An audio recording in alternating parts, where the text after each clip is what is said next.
Muted, you say. Muted, you have said to me. Surely that can't be true. Surely I can't be muted. That's not something that someone who streams regularly would do. Surely I'm not muted.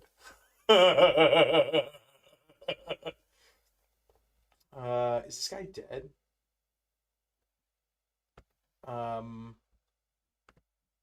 Maybe. Maybe.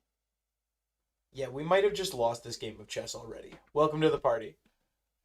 Volume is up but seems down. It's true and don't call me Shirley. Hello, everyone. That's Zach's ducking chat music. That is extremely true. Hello, everyone. We're doing the best dads bracket today. We're going to do a ranking of all of the best dads in A Song of Ice and Fire. It's going to be great. We've lost this piece. This piece is gone. There's nothing we can do about it. Right, because it doesn't matter how this shakes out. We've lost. I feel like wait. That was not the correct play. Because now yeah. This is much better. I guess it's this, and then probably this. Right, this to here, and then the take is fine because we just swap. You're a move behind. That's so annoying. This is not my main account. This is actually a little bit higher than my main account. A little bit higher ranked than my main account.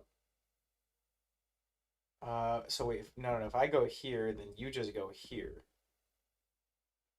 And then I have no choice but to trade Queen. Richard Carstar gonna eat today. Can you hear 85% of skydiving accidents on... I heard that 85% of skydiving accidents in Australia involve kangaroos. I don't even know why they let kangaroos skydive. Is it ever this, anyway? We take. We've traded... No, that's stupid. So it's probably this, then. It probably is this, and we accept the queen trade. Whoa! Alright, let's do that again.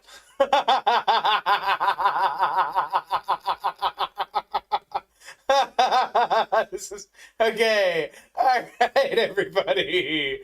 We're doing good today. I think we always take here, right? Yeah. And then it's like this to let this guy out and this guy out, right? Something like that. Yeah, give me one of these. That's fine. Force you move your queen.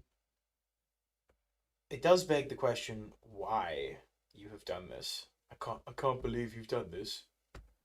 Give me like I think it is just this to start and we see where you go. Because I think it's supposed to be this. Why? That's odd. Interesting. I think it's one of these. Hello everyone. We will be doing Game of Thrones today. We will be doing the best dads bracket in A Song of Ice and Fire. But we will be doing that after I do this stress-relieving game of chess. That's so annoying. Why is everybody being annoying today? We can't do this. We have to move the king.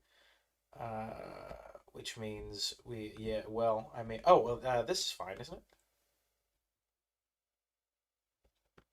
Then we castle. Yeah, this seems fine. Clytus. Hello, everyone.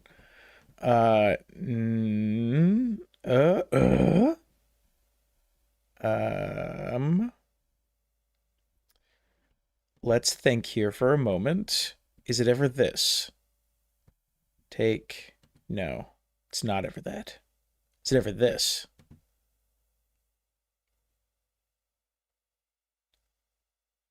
Is it ever this? Oh, yeah, it's all day this. Queen's Gambit was a great series, absolutely. Haymaker, Kirsty, welcome to the party. Now is it ever this? Yeah, I think so. We start moving this guy up. I'd try to help if I knew anything about chess, says Mayo. Man, why are we all being annoying today? I'm not sure that that's the coup de grace you think it is. And we do one of those. Like, you have to move this.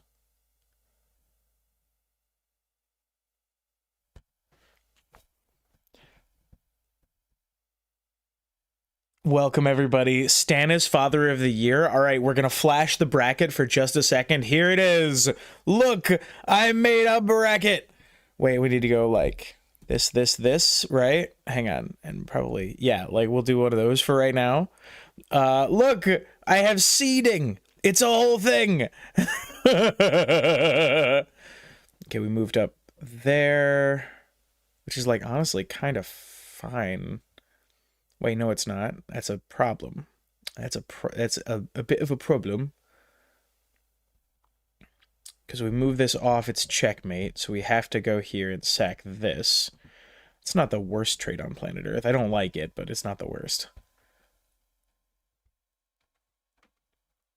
We have to accept this into this. There's nothing we can do about it. But this is still hanging.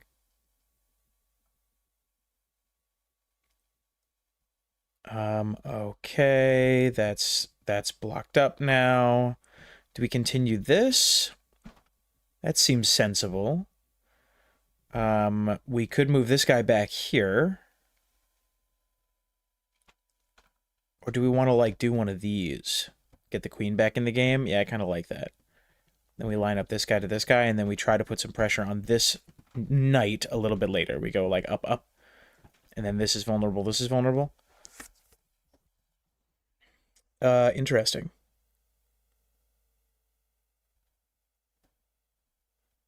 Probably take. Yeah? Seems like we went a pawn. Yeah? Seems okay.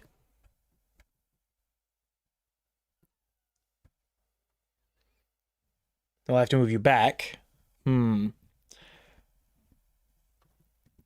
March Dadness, yes! Still thinking about the folks at home. Perhaps one of the best jokes that has ever been done on the Interesting Nerd Club. Okay. Magneto said let the pawns go first. Is that an X2 reference in the year of our Lord 2026?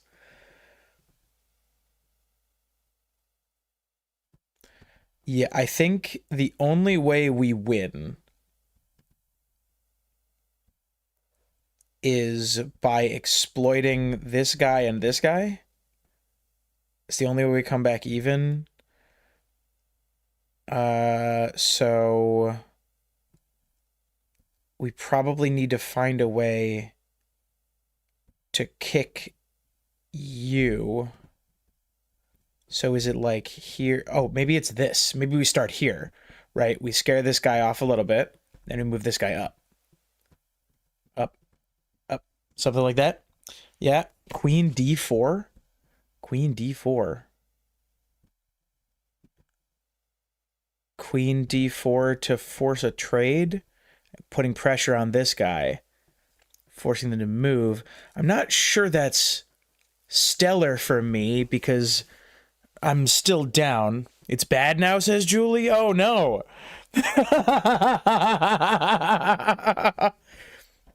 Listen, team, I have never pretended to be good at chess. Oh, I can't do this because of this. Ah, damn. That's incredibly annoying. Oh, I see what you mean. Yeah, no, yeah, okay, this is perhaps not ideal. This seems like the kind of game you concede. Do we just, like, slide back?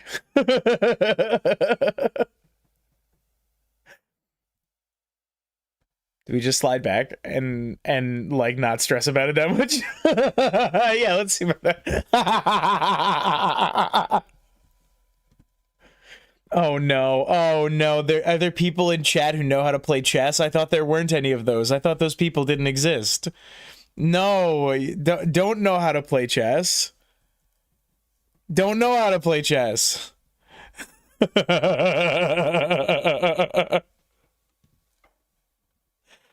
Julie says I'm rusty. It's okay, I'm bad.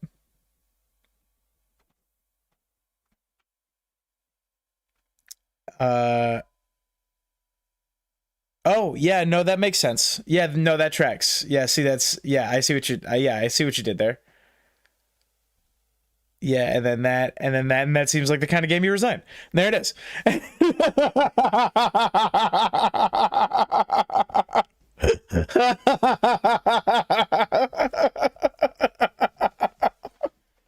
It's you know, okay, that seems all right. Yep, no, that tracks. That seems like it seems like the kind of game you resign. We're gonna give everybody a couple minutes to get in here. Who wants to do like the connections? Let's do the connections today. Bring me over here. Bring me over here. Let's see. Am I even logged in? I am. Okay, here we go. Let's see. Do we think that this is even visible? It's whoa! It sure isn't. Give me like a copy paste. We're actually gonna duplicate this. We're gonna we're gonna grab you. We're gonna bring you over here so that we can then undo that later.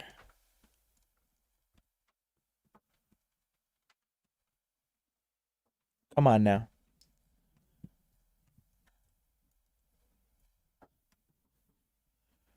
There we go. How's that? That seems okay. I don't know why the chat is so weird. That's all right. We had to move the chat to the other side today because, as we have mentioned, we have a bracket today. We have a bracket today. We're doing a bracket today, but we're going to give people a couple of minutes to get in here. We got 36 people in here. Hello, everyone. Julie says my ELO peaked at like 1100. Very cool. I don't think I have ever passed 1000. I think I was hovering in the 900 to 1000 range during COVID, but that's about it. Reporting here for duty as a chess not knower. I'd bring my dragon out too late. Get to the dad bods. I'm sorry. You can't afford it. Okay. All right. Let's see.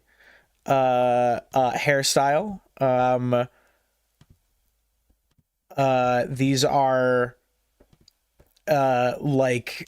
arrangements of sea to land. Pate mentioned. Punch.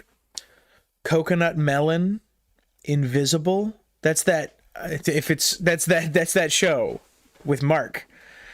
Running Omega. Omega 3 elephant. Cage the elephant. Mohawk. Invisible. Punch. One punch.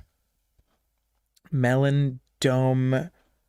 Melon. Top of the head. Punch, running, dome, omega, sea urchin. I'm on a sea urchin diet. Volleyball. Thing you might find on a deserted island. Things you might find on a deserted island. No. Peninsula Delta. Delta is an airline. Are there any other airlines? No. This is Omega is a Greek letter. Isthmus, they love like playing with letters in the middle. I'm not looking at chat. I need to not look at chat for several minutes because I am so confident that chat is going to cheat. And we with the second we hopped over to connections, we lost viewership, which makes sense to me. Punch, coconut. Punch is a beverage. Melon ball. Running, dome, invisible. I think I gotta go with this guy. That seems sensible. Arrangements of land next to water. Let's give it a shot. Fantastic. We have elephant gun, elephant elephant foot. Invisible sea urchin, melon, coconut melon. Probably not. Invisible elephant, volleyball, the animals, sea urchin, I'm on a sea urchin diet. Cocoa, volley, omega, dome. A dome is a type of structure. Okay, so another thing that another little piece of strategy we can have in here. I am going to let the ads run because we're early in the stream and we haven't gotten into it yet. I'm going to let the ads run. I'm not going to click on anything until the ad people come back. Hang on, we got to I need you to scooch just a hair that way. Yeah, that's better. The Invisible Man. Invisible Man, Running Man, Omega Man, Elephant Man? Am I recalling correctly that these are all pieces of fiction? What is Elephant Man? What is Omega Man? Running Man is a Stephen King book, I think. Invisible Man, are these all classic sci-fi? Is that what this is? Sea Urchin, Punch, Coconut, Punch, Pate, hang on. Chin. No, sometimes they do things like that where there's there's a body part at the end of each of the words. That's where I'm at right now. Melon and dome are both synonyms for a head. Punch, mohawk, volleyball. Is volleyball and coconut also slang terms for a head? Probably not. That doesn't seem sensible. Pate means the top of your head, and your coconut. Okay, so if it's this guy and this guy, so if it's 1, 2, 3, 4, 5, 6, 7, maybe 8. Sea urchin, punch, mohawk, volleyball. Sea urchin, punch, mohawk, volleyball. Sea urchin, punch, mohawk, volleyball. I do not quickly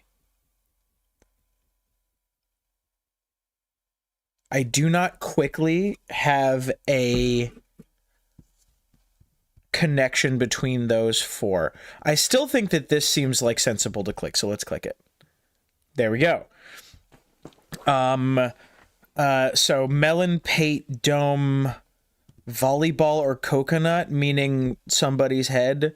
I feel like coconut has to be. Yeah, I think that this seems sensible to me. All right. Yep, very nice. Volleyball, punch, mohawk, sea urchin. What do you think volleyball, punch, mohawk, sea urchin is? I am sliding back over to the chat now. Let's see how the chat's doing. Haymaker sent 6-7 for 67 jewels. Thank you very much. Oh, Julie says, crap, I muted and did it.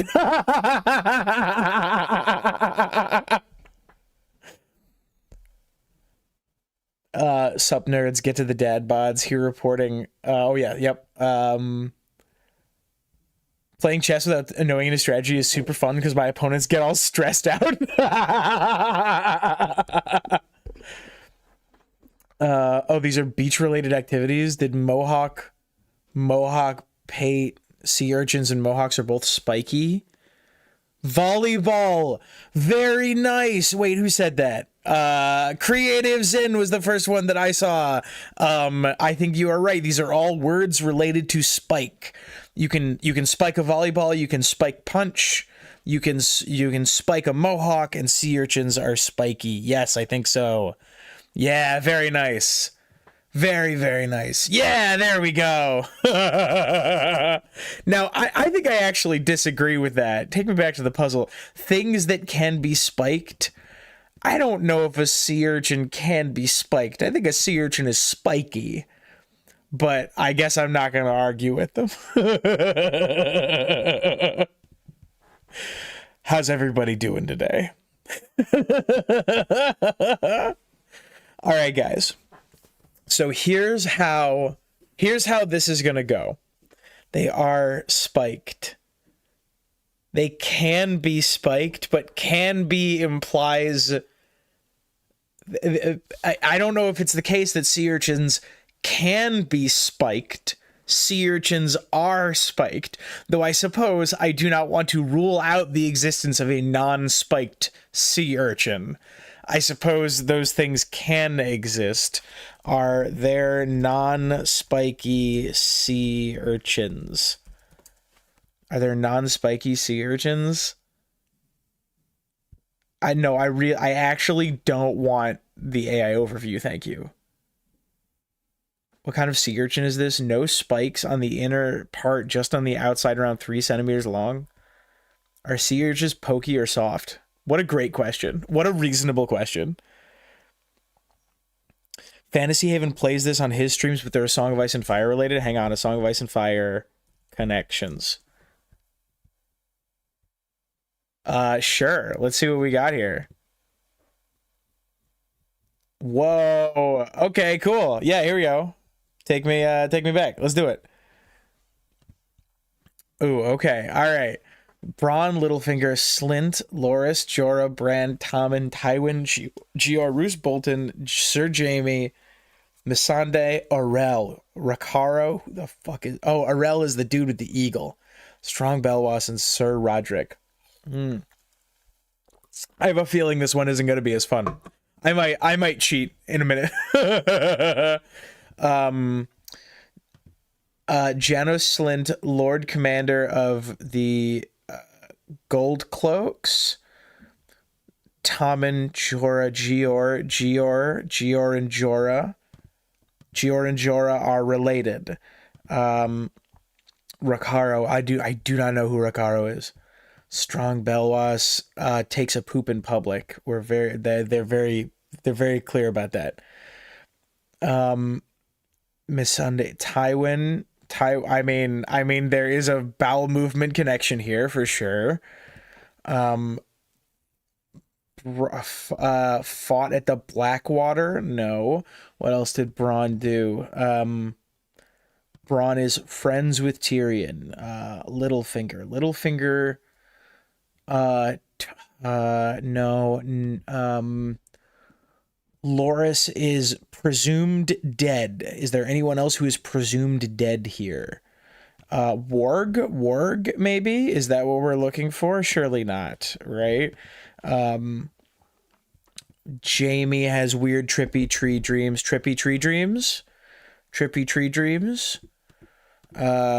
Bran is... No. Belwas, no. Sir Roderick Cassell. Roderick... When does Roderick die? Does he die back? Does Theon kill him? Is this people killed by Theon Greyjoy? No, probably not. Missandei and Strong Belwas are both on okay, so is Rakaro one of Dany's blood riders? I genuinely don't remember. But these are all 4 people in the Essos plot, and there is no one else here in the Essos plot. There we go. Slint, King's Landing. No, a couple too many. Died at King's Landing. Took part in a siege. Finished a siege. Orell, speculated to be in a bird. Speculated to be able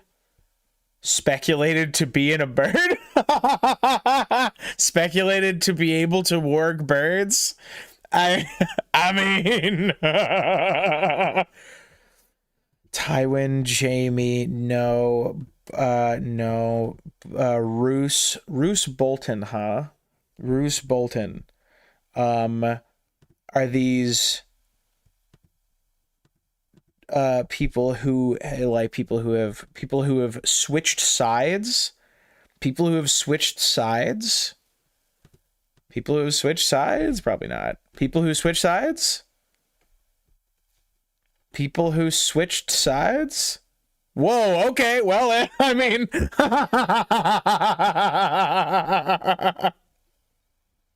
I mean, got him. Mm-hmm.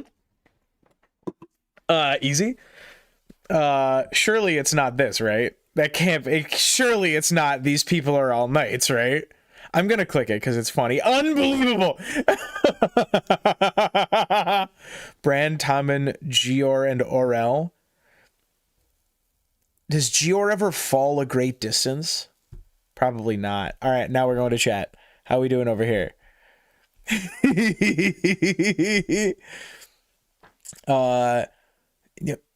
Urchin means hedgehog, so sea urchins are just sea hedgehogs. Are they supposed to be tasty? I have heard that. I've heard that sea urchins are delicious. All the sir, yeah, it's crazy that was one of the answers. 4 of these are with Danny, Gior, not Jeff. 4 of them like Tyrion. Al says that's show, but I've never played this before. It does say A Song of Ice and Fire / Game of Thrones, right? It could be people who fell out a window, right? Roderick is killed by Ramsay in the books. Oh, you're right. You're right. He's not killed by Theon. He's killed after the Ironborn take Winterfell. I'm sorry, after Winterfell is taken back.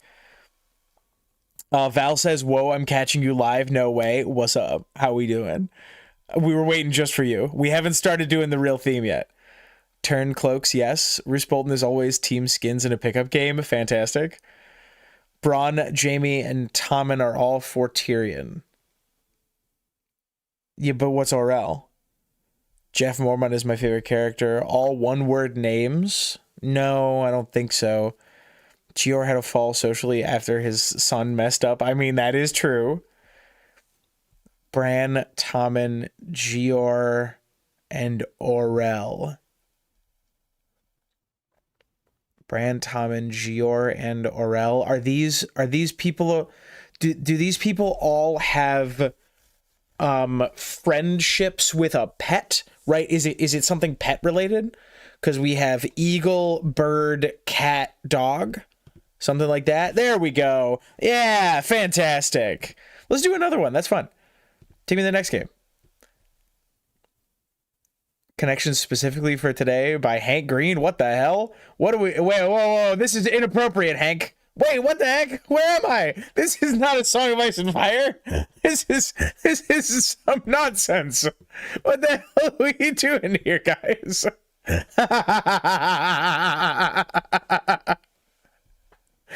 Oh my gosh. Yeah. Are there more? Are there more? Can I see more by this creator? Do we do one of the... Oh yeah, okay, here we go. Yeah, give me sure, give me this one. I don't know. No, I don't want to see your ad. There we go. They're all secret Targaryens. It's crazy how close Theon came to joining the Night's Watch before Ramsay returned with the host. Feels like a time travel scar. Excellent take. Which is Song of Ice and Fire? What character will win the Super Bowl? Feels like Thoros. Okay, what do we got here? Rhaegar, Tyrion. We have Gregor, Clegg, Beric Dondarr, Tyget. All right, so we have a handful of Lannisters here. Surely it's not Lannisters. Surely it's not that these people are all Lannisters. Okay, we have some Kingsguards in here. Yes, this way. Yeah, there we go. How about some? Do we have resurrections? Resurrections here?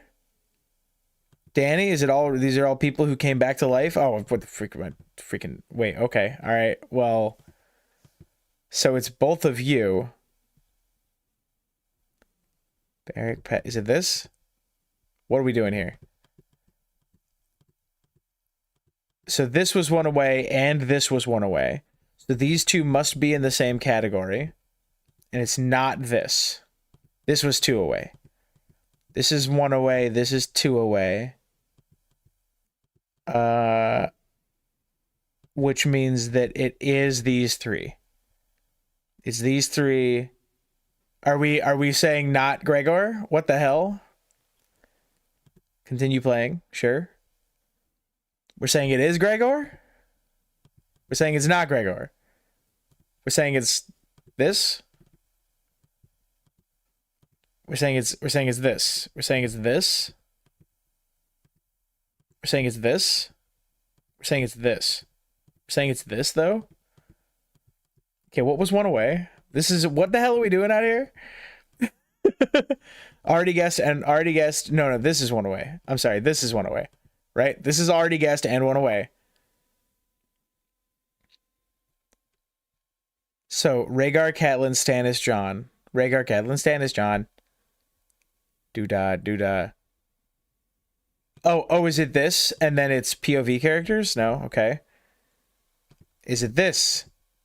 Characters that have died and reanimated? Oh, right. Catelyn came back to life. Right. Yeah, that's true. That is true. That is factual. Let's look at chat. Is chat mad at me yet?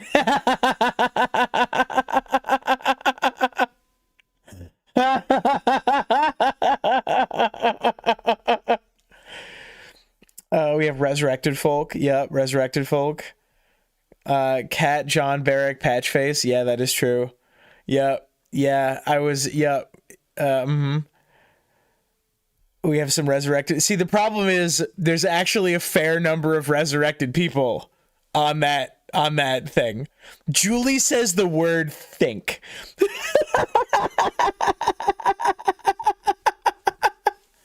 Azora Eye question mark? Okay, let's do it again. Let's do it one more time. Come on. Let's keep going. This is fun. Longclaw, Lightbringer, Lady Forlorn, and Heartsbane. Surely this is not. I mean, oh, interesting. So, it's this. There we go. The Battle of the Bells. No, okay.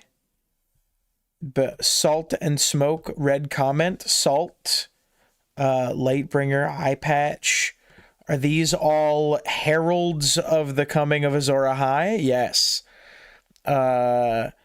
Bells, Arak, Whip Horse. Bells, Arak, Whip Horse. These are traits of the Dothraki. Yes. And then Valyrian Armor, Dragon Egg, Eye Patch, and Dragon Horn. These are all things that Euron has.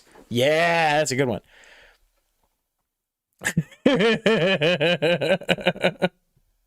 This one goes out to the folks at home.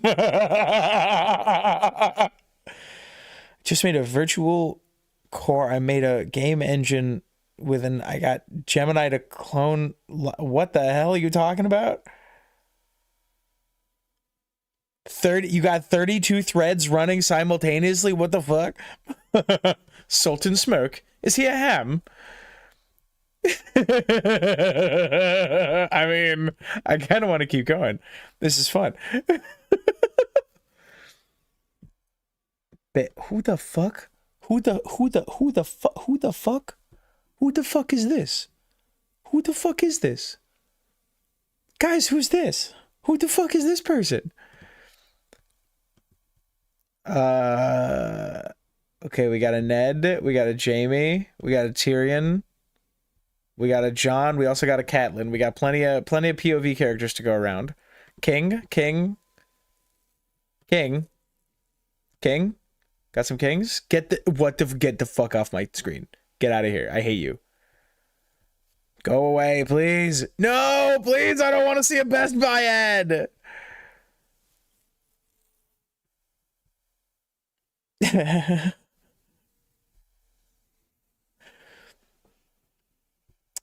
Julie says I changed my name slightly. Fantastic.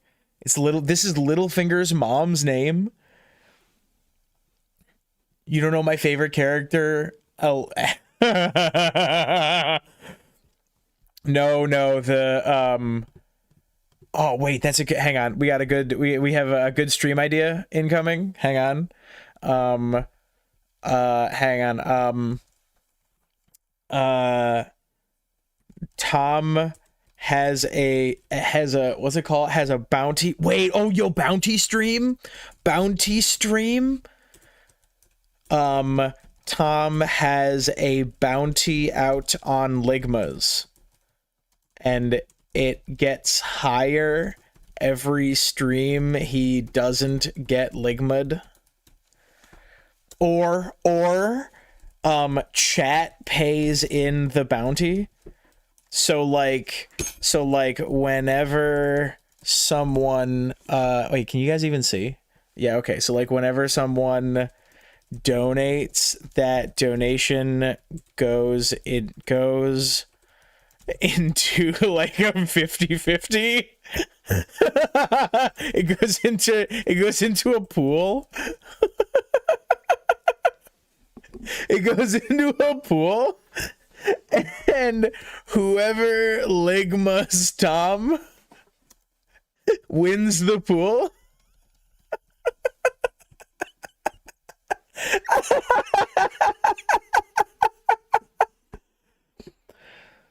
It's why he called Sansa Elaine. Yeah, I thought. Yeah, right. I thought Elaine. Well, whatever. It's like 12,000 hidden Targaryens when all you need is a spoon. When's the John Roundup dropping? I can put that down. Literal ranking Johns. Ranking Johns. That's pretty funny. Sandor's dog, the bounty hunter. There's like 3 or 4, but they spelled it so closely right outside the text. Wait, okay, so bring me back over here. Yeah, okay. So Cold Hands is dead. Catelyn is dead.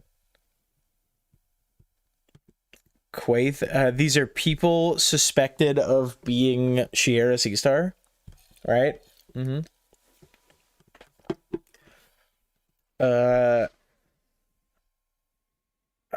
Stannis, Ned, and Robert are all participants in Robert's rebellion on Robert's side. Doesn't seem right. Participants in the Greyjoy rebellion. The trouble with doing them all proper nouns is there are way too many connections. Like, I can draw connections so fast. Look, people at Winterfell in the first book.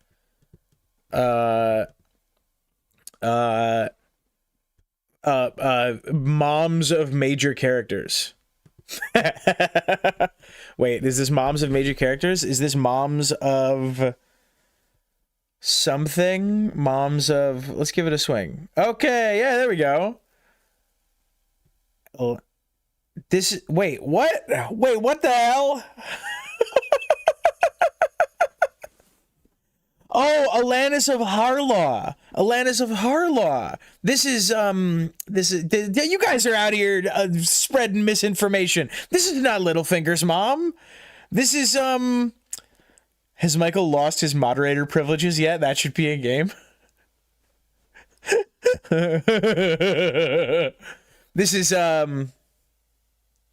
is Balon's wife. Why can I not remember? Asha. This is Asha's mom.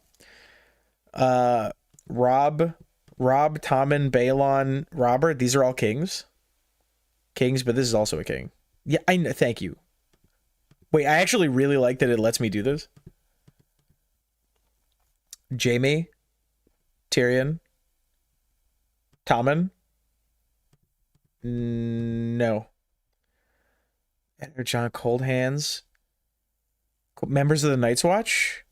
Members of... No. Balon's king. All younger siblings? Younger siblings? Where? Younger siblings who came to rule? These are all second sons? Is that what this is? Second son, second son? Second son? No? Okay. Not even one away. Quaithe is a weird one. Quaithe, Cold Hands are both weird. They don't really seem to fit in here terribly well. Quaith and Cold Hands are probably in the same category. Jamie Tyrion, pairs of brothers. Robert, Rob, Aegon. These are all passed on names. No, probably not. Names after notable other characters. Jamie, Tyrion, Stannis. Jamie, Tyrion, captured in battle, kind of.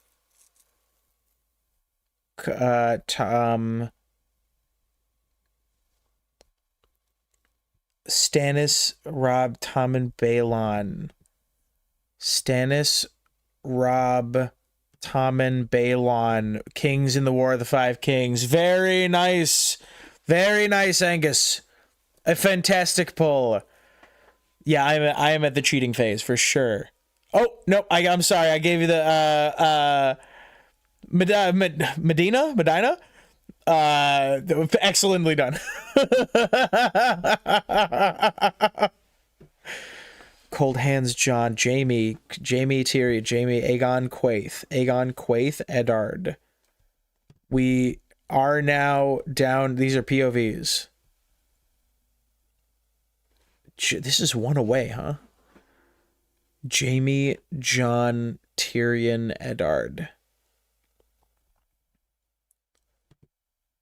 Jamie, John, Tyrion, Eddard, you say. Quaith, Cold Hands, Aegon, Robert. Not Quaith? If only there was a Tywin or something.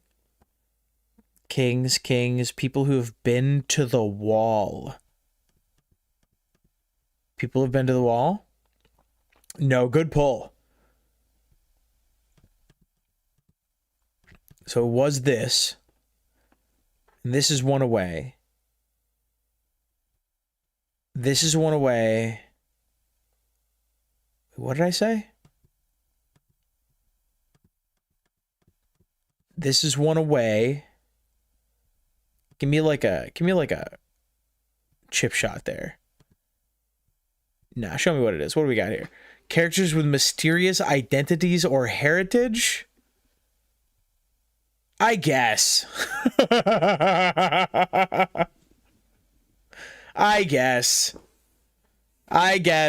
I suppose.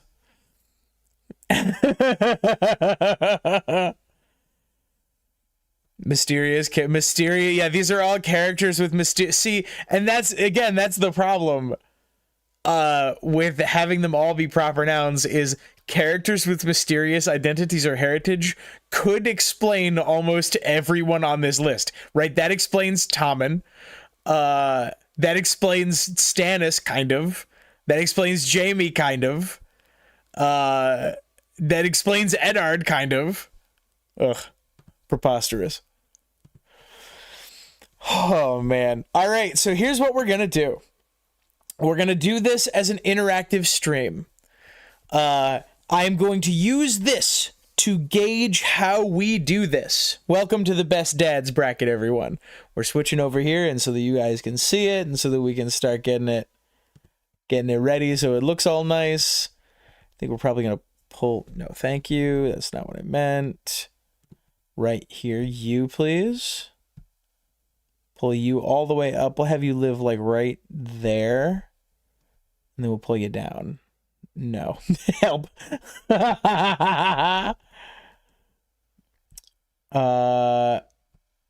Special thanks, by the way, to the nerds who do brackets for like hang on, let me see if I can actually find who it was. Special thanks to the nerds who do brackets for March Madness and that kind of thing.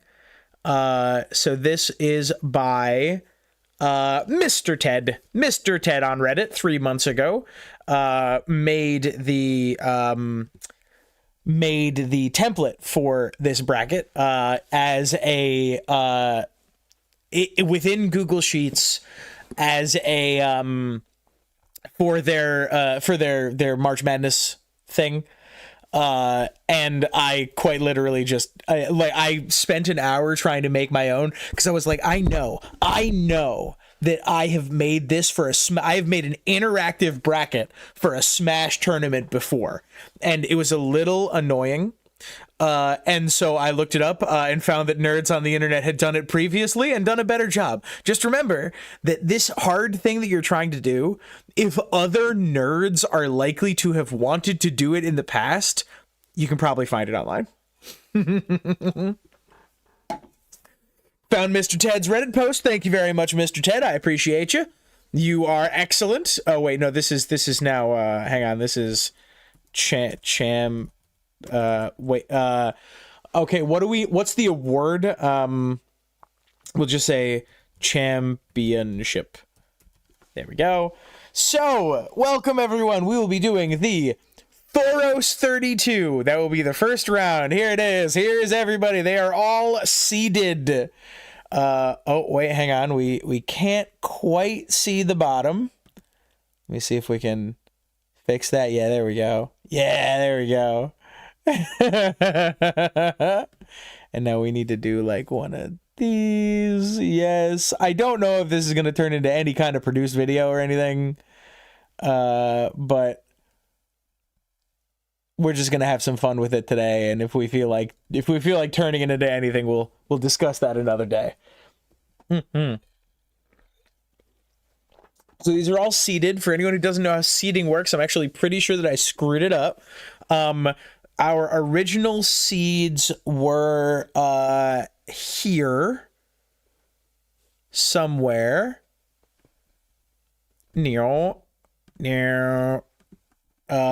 They were over here. We sat on stream for like a good half an hour, and we seeded all the dads that we could think of. We did a round of 32 seeding, and just like loosely by vibes, we gave them 1 through 32 seeds. And in the first round of a tournament like this, the number 1 seed goes up against the number 32 seed, and the number 2 seed goes up against the 31, and so on and so forth. Unfortunately, I'm pretty sure that I screwed it up, because in the second round, the highest remaining seed is supposed to go up against the lowest remaining seed, and so on and so forth, so that you are more likely to have the number 1 and number 2 seed, or the number 2 and number 4 seed go up against each other in the championship. As it is, everyone in the top 8 is going to, almost all of the top 8 is going to be gone by the time we get here. But honestly, I ain't all that terribly stressed about it. We're just having fun here. Val says, I think Brienne would make the best dad. Brienne, we decided to put on the siblings bracket. Brienne is on the siblings bracket over here, as is Sandor, as is Dunk, as is Jon Snow, right? Dunk is not a dad. We talked about having him and having Brienne and having Sandor on this one, but they are on a siblings bracket, if ever a siblings bracket we get to. Just walked in, no one tell me what the contest is. Nobody tell Dr. Boom what the contest is. No one tell him what we're doing today. Okay, so I kind of want this to be interactive if I can. So my gut is to have you guys vote on it. So would you like to vote? Yes, we want to pick. Or no, Tom, you just do it. So I am starting this poll now. You guys tell me which of these options you think you would like. Yorin. Ooh, Yorin's an interesting one. I don't think Yorin made it. We got to 32. So see, here's the problem is I just started a poll in the chat and only 8 people have voted. Furthermore, we're streaming live right now and the stream only has 9 likes, and there's 44 people in here.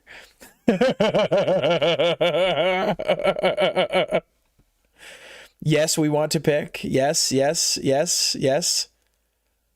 YouTube numbers have been crap lately. Honest to goodness, get those likes in. While you're here, get the likes up. Haymaker says, I see 16 likes. You're watching the stream further ahead than I am. Okay, we have 81 voting for yes. That's great. We will do these as polls. I just wanted to make sure that we were going to have enough engaged, because if it's only like 5 people voting, it's not going to be super fun.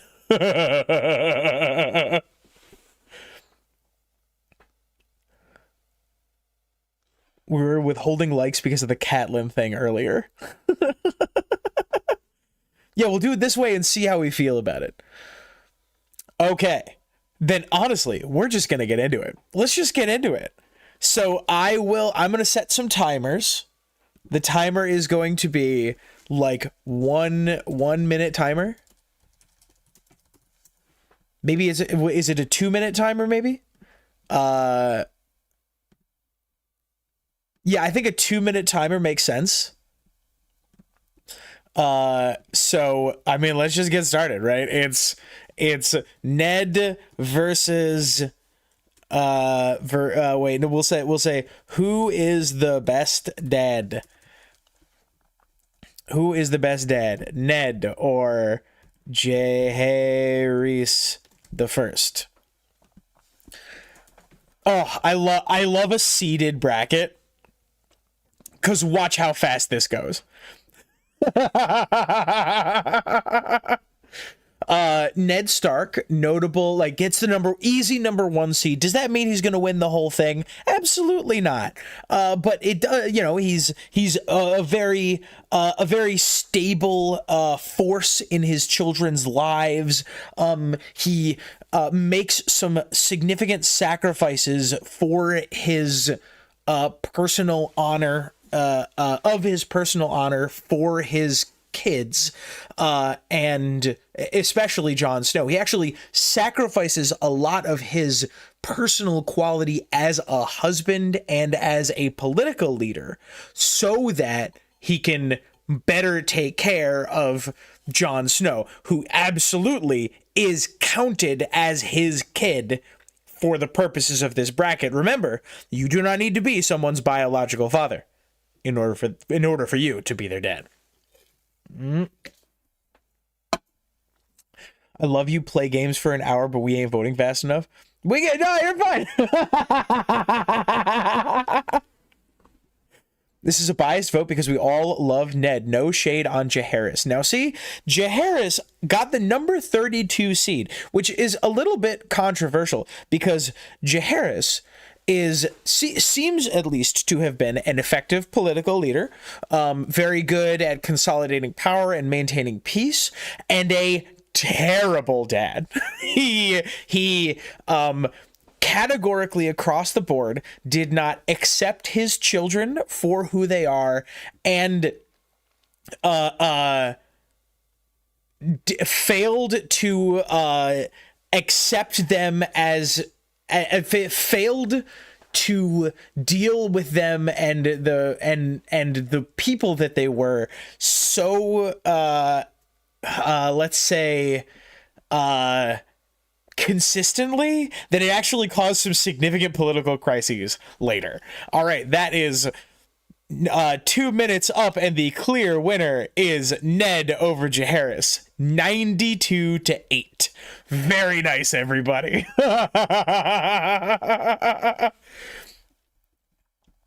Very good statesman, drove his family insane, says Julie. I think that's a great take. All right, up next on the docket is Oberyn Martell versus Randall Tarley. I have 2 minutes on the clock.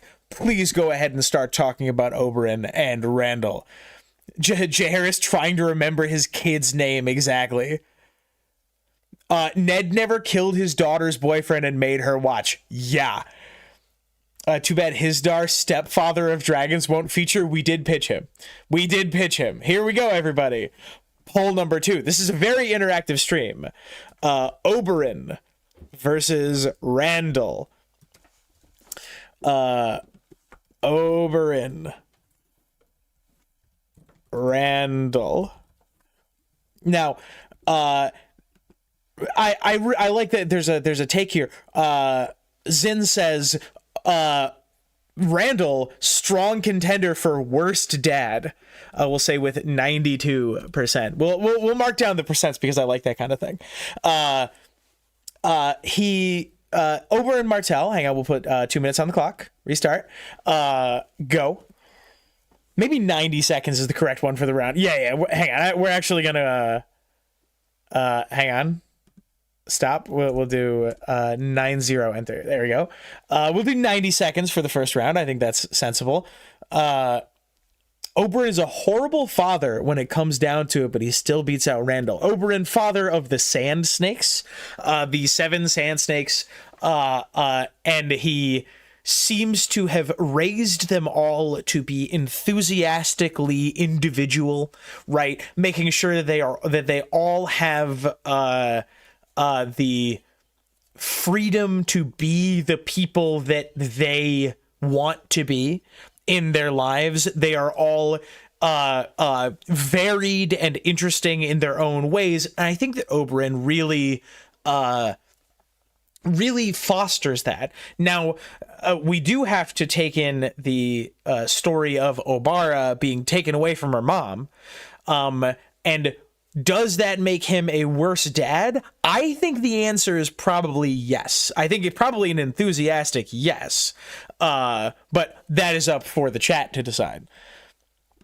And of course, Randall Tarley, human being who told his son, if you don't stop being such a baby, I'll literally kill you. Notable bad dad is Randall Tarley. Randall is literally the same as the Monsters Inc. character. This is a crazy take. Jaehaerys below Randall is wild. See, I think that that's why it was a controversial seating there at the beginning. Jaehaerys was an all-around bad guy. Oberyn never would have killed Lady. Oberyn respected his children's differences. I think that's a lot of him, of what makes him such an interesting character. Randall and Oberyn both suck equally. Oh my goodness. Tarly is 50-50 with kids. He's not as bad as y'all like on scale. Randall is straight up evil, says Julie. Randall, bad dad. At least Randall held Dickon's hand when they got executed. I do certainly want to note, Oberyn Martell, by the way, winning 86-14 here. Winning with 86% is Oberyn Martell. And I want to note that all of these polls, right, all the voting that we're doing here, all these characters are characters from the A Song of Ice and Fire novels and the Game of Thrones show. Everything in the universe is available to you. Do not remove anything from your brain. If you think that Oberyn deserves extra points because he literally never had any interaction with any of his daughters in the show, go right ahead. Randall treating Dickon like the golden child doesn't mean he was actually treating Dickon well. Yes. Okay, but Sam is a better character than the Sand Snake, so maybe Randall wins. Maybe. I think that might be points for Sam's mom, though. The Telltale game? Oh, yeah. Oh, yeah. Bring the Telltale games in. You want to bring the Telltale games in? Bring them in. Up next on the docket is Tormund Giantsbane versus Tywin Lannister. Happy Father's Day, everybody. We'll say the Father's Day champ. Happy Father's Day, everybody. So this one is Tormund versus Tywin. Ooh, an interesting one. Tormund, Tywin. I am very curious to see when we are going to get our first upset of the bracket. 90 seconds on the clock. Tormund Giantsbane, with his fun weirdo kids up north of the wall. He really seems to love the weird children. Seeing him grieve when he lost one of them in the traveling south, and hearing how proud he is of his daughter brings something to me. There is the notable statement that he does give one of his kids as a hostage to Jon. Now, you could say that Tormund is doing that, like, does that make him a good political leader? Certainly, maybe. Does that make him a bad dad? Maybe as well. Tywin to Jaime, I think, is neutral. Tywin to Cersei is extremely bad. And Tywin to Tyrion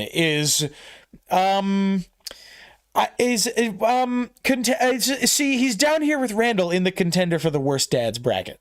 For sure. He's pretty bad. He is pretty bad. If show counts, is Tywin good because of the Jaime dyslexia thing? Now, I think does that make him good? I don't know. But is that a point for him? I think sure. Right? He discovered that Jaime had dyslexia and sacrificed a lot of his relationship with Jaime, right? A lot of the he sacrificed like parental points. He made himself a villain to Jaime to make sure that he still learned how to read. He sat the kid down and made him. Is that good parenting? I don't know. That's why I have the uncle shirt, right? Is that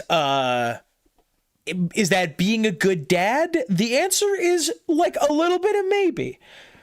Like, being a dad is not always about results. Being a dad is often about trying. And I would say that that's trying, and it did come with results, even if it made your kid resent you a little bit.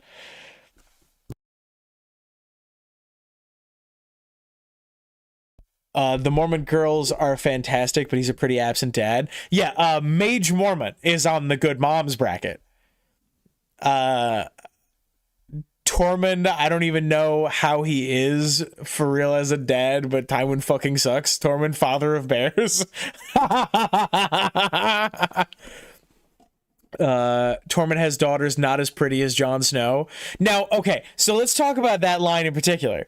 Does razzing your kids make you a bad dad? I think it depends on context, but I don't think categorically.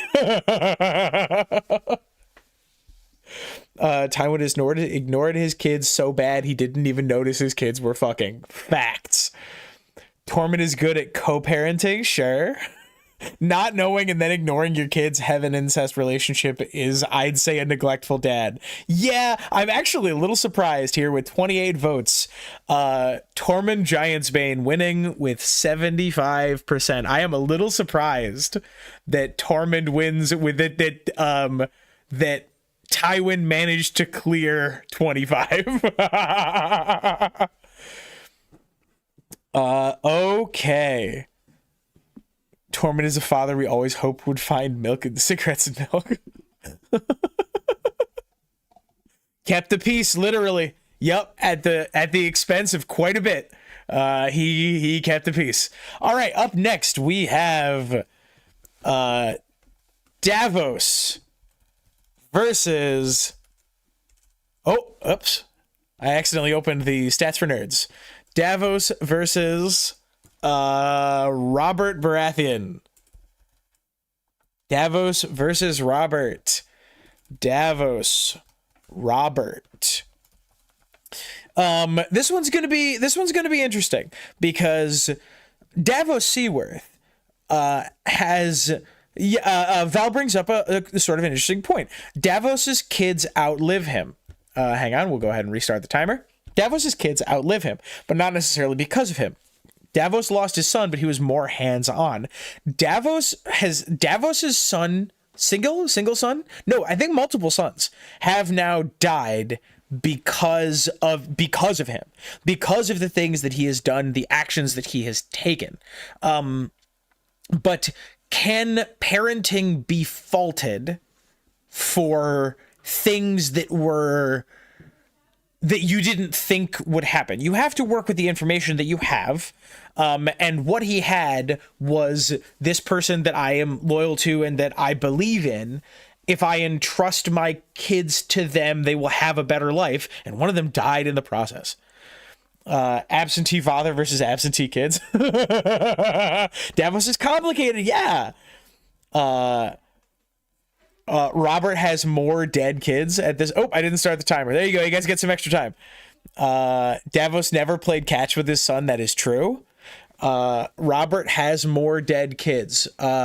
I think, hang on, I don't actually know. Let's take a little adventure here. Davos Seaworth sons. Is it all boys? Does he have all? He has 7 sons. Wild. Dale, Allard, Mathos, Merrick, Devon, Stannis, and Stefan.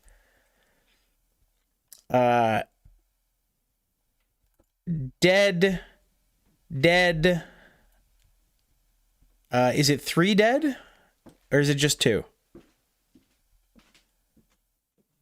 Dead. No, it is 3 dead. Yep. 4 dead? It's 4 dead? Whoa, Davos. Whoa, Davos. Whoa, Davos. You're not batting good, dude. Whoa, dude.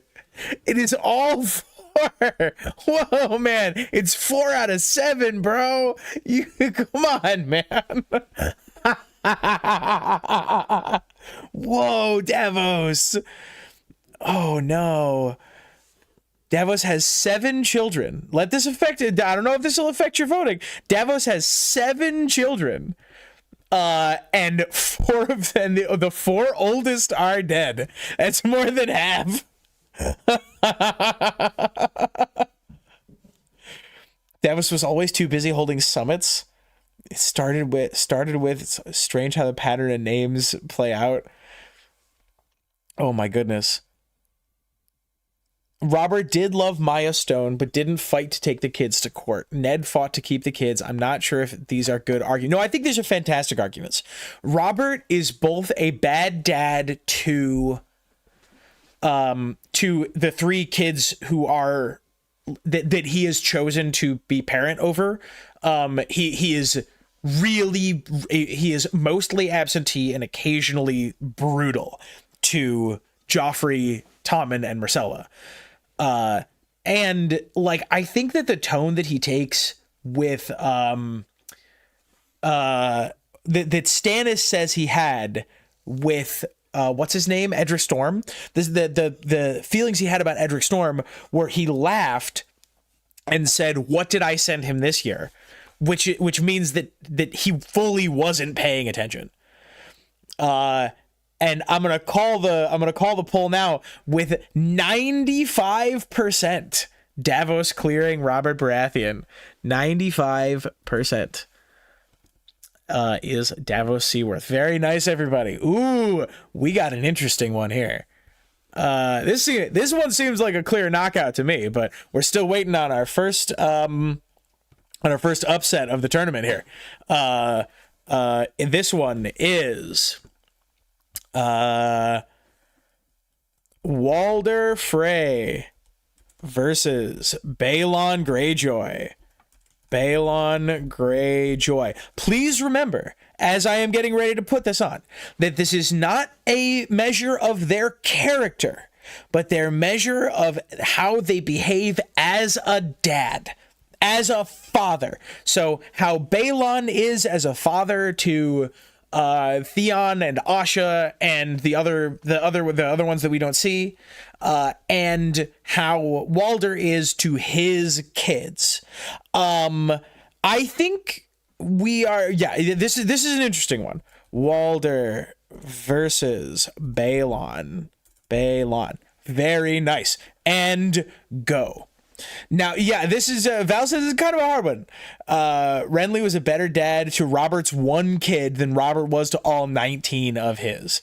Yeah, absolutely. We don't like Bobby B for his parenting skills. Absolutely. So this is an interesting one, right? Because Walder Frey, unambiguously bad person, and if we take the Bad Dragon show to be any indication, his actions did cause his entire family to get killed. However, the same can be said for Balon, and he doesn't really seem to be looking out for his children's best interest most of the time. Walder Frey, for how horrible of a character he is, how much of a nightmare he is as a person, almost everything he is ever doing is for the good of his family, of his kids and his grandkids. Like, there's this wonderful, in the Storm of Swords epilogue, there's sort of a wonderful meditation that Merritt Frey has on how scared he is of his dad dying. Or is it his grandfather? I don't remember. How scared he is of Walder dying, because Walder allows every Frey, regardless of how close they are to the line of succession, every Frey gets a spot. Right? Every Frey gets to live at the twins or have some holding because he takes care of all of them. He's also a huge dick to them. So take that for what it is. Whereas Balon Greyjoy seems to be, most of his actions do not seem to be for the good of his children. Most of his actions seem to be for some interesting self-serving motivation. Walder, so we have Walder can't be a bad dad to all of his Frey, not enough time. Yeah, right? We go up by fractions. Walder is at 10% versus Balon's 25. Walder takes care of everyone, wants them to have dignity and good marriage. That's what I'm saying. I think that's what makes him sort of a very interesting character. Remember how Balon treated Thrawn when he returned? Absolutely. Do you recall in the Bad Dragon show when Balon did not want to rescue Theon? Setting up a succession crisis does seem like bad medieval dadding. This is an interesting point because, like, being a good politician is in some way directly tied in with being a good dad. But like a similar argument to Davos, we can't necessarily judge that. We should wait what they were trying to do. Walder cares about the phrase. He doesn't care about his family. Ooh, interesting take on Julie. Is Balon and Asha's relationship better than Walder and Aenys? Walder has so many kids, and I think his median relationship is worse than Balon. Interesting. Balon was a pretty good dad to Asha, sure. At least Balon can call his kids by their name. That's true. Walder's a bad dad faster. Balon lost most of his kids, then gave up on Theon because he was kidnapped.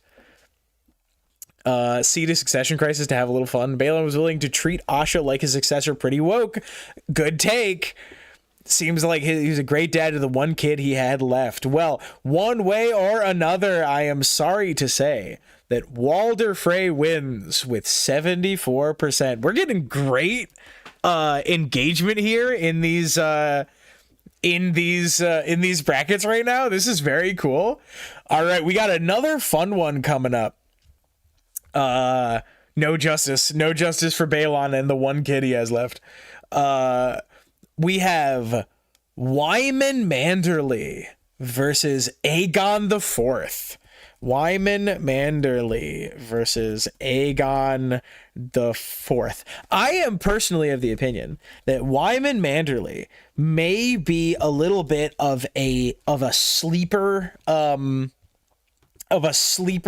candidate here, right? A little bit of this is Aegon the Fourth. This is Aegon the Unworthy, who slept with so many people and he had so many kids that he famously legitimized them on his deathbed, which may or may not have led to a succession crisis for House Targaryen there for a little while, and by a little while I mean like 120 years. Aegon the Fourth is Aegon. No, Aegon the Fourth is not. Aegon the Fourth is Aegon the Unworthy. We will get to Aegon the Unlikely here in a moment. That is Aegon the Fifth right down here. Hang on, let me go ahead and restart this. There we go. Aegon did some decent things, but Wyman wins my vote. That guy has paternal gusto. Yes, Aegon the Wyman is a very interesting character to have on this bracket. Sort of a monster of a character. He found the people who killed one of his two of his kids maybe, and he cooked them and ate them and served them to their parents. The scene in the Merman's Court with Davos and Wyman I thought was very interesting, where he does this whole thing, and then he says he's going to kill Davos, and then they meet later under the bowels of White Harbor, and Davos says, "This was a great risk. You risked your son's life for me." And Wyman says, "No, if I had been discovered, I would have beheaded you to save my son's life." Which the Mayo says, he's our monster, so we like him. Wyman considered apologizing to his daughter for defying him in the court. And the Fourth did acknowledge his bastard, but even the rumor of super incest is horrible. Absolutely. Not only is he a good dad, he's a good father-in-law too. Yeah. And like, he has like a couple of moments of real pride in his kids, like talking about like one of his daughters or granddaughters, I can't quite remember, how she wasn't a part of the plan, and how passionate she was and how angry she was at Wyman. Very, very interesting. Wyman working hard to get his heir back. I think it is a clear crush for Wyman Manderly here. I will give it another couple of seconds. Oh, well, the timer froze. So we'll give it another couple of seconds here as we get to 36 votes. And 94% in favor of Wyman Manderly. Ooh, very interesting. Very, very cool. I think probably the correct position. Aegon the Fourth, an interesting dad. And like, there is like an amount of discussion to be had about whether legitimizing your kids is a good thing. But that seems like the correct way for that to go down. You're telling me the mermaid guy is monstrous? Wyman killing and cooking them was the equivalent of a Taken movie gone wrong? Yes! Taken dad, good dad. Hello, cat. Yes, you can come up. Hello. Yeah, fine. Yeah. Oh, wait. Is Wyman Manderly actually the Taken dad? Is Wyman Manderly kind of the dad from Taken? Is he kind of Liam Neeson from Taken? My favorite secretly athletic dad. I have a very particular set of skills. I'm very good with a cleaver and a frying pan. Willa and green hair is a nod to Baelish too. Oh, I didn't know that. Walder Frey versus Wyman is going to be a landslide. That's going to be a fun one. Yeah, we're getting peeks forward at what the rest of the bracket's going to look like. Yeah. All right. Up next we have, this is fun. Up next we have Aegon the Fifth, and I should put the Unlikely. Well, we'll just say Egg. This is Egg versus Jaime Lannister.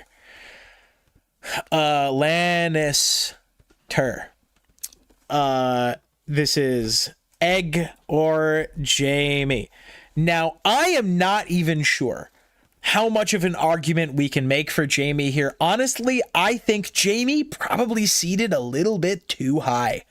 Jaime is unambiguously a pretty bad dad pretty much the whole time.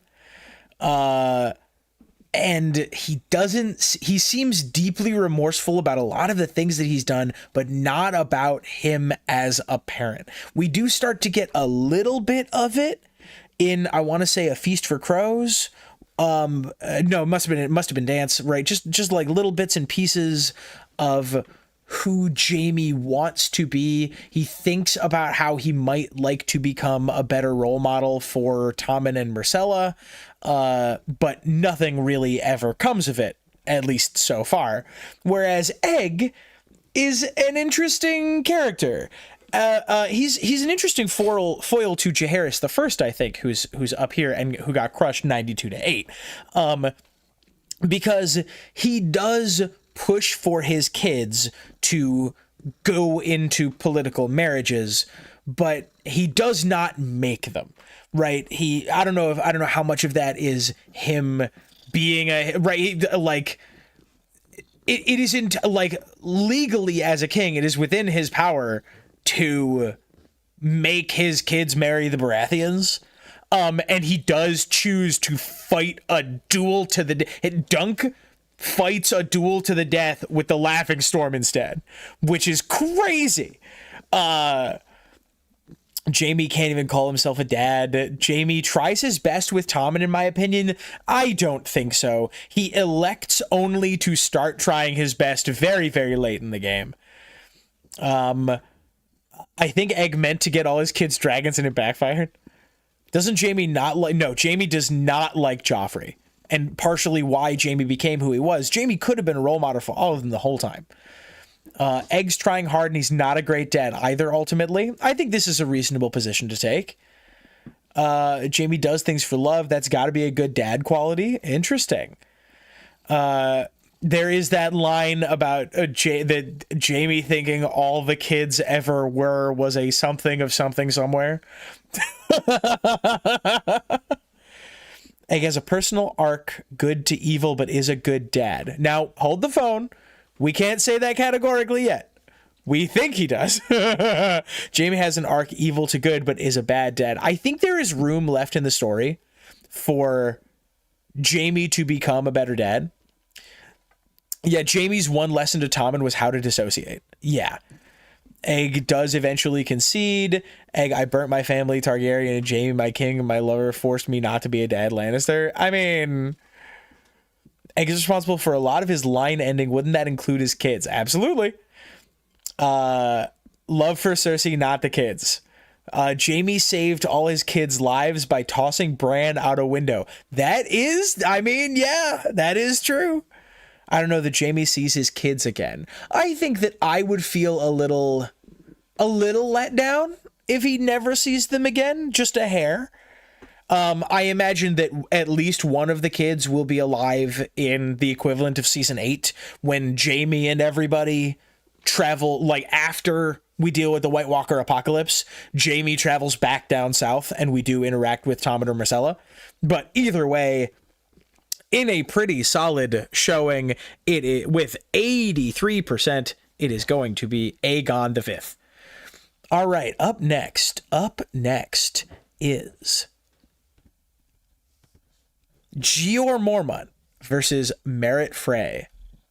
Jeor Mormont versus Merryt Frey. Merret, Merryt Frey. Merryt Frey. Jeor versus Merret versus Merryt Frey. Here we go. Now this is sort of an interesting one because Jeor, that by the way we are halfway through. Wait, no, this is halfway through. Restart, please. Go. Because I want you to remember as you're voting that Jeor. Oh, see, Malia asks an interesting question. Is Jorah his only kid? The answer is no. His treatment of Jon Snow should be counted in this in some way. And I will tell you which kids are Merryt's. I know it's Gatehouse Amy. Merryt Frey. Let's see. He is the father to Amorai, Walda, that's Fat Walda, Marissa Frey, and a little Walder. That is Gatehouse Amy and the Fat Walda who marries Roose Bolton. Is those two. Honestly, I think he's rating pretty low. I think that this is a problem with the seeding. I think that Gior went to the watch to serve his son's punishment. That shows how good of a dad he was. I think that that's a very good position.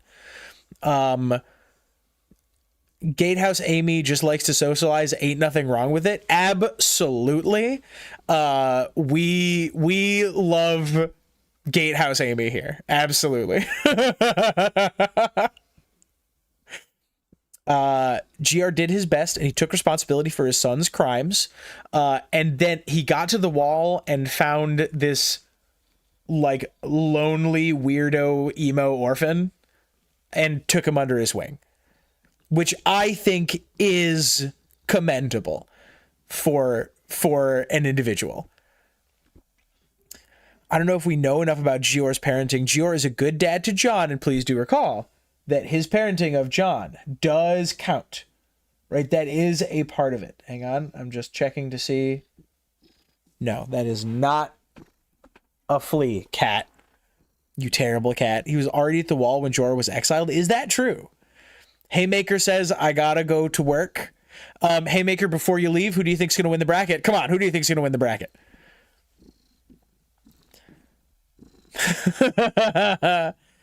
Yeah, that's a negative. Sending your daughter to Roos. Or yeah, sending your daughter to the Boltons. Yep, pretty bad.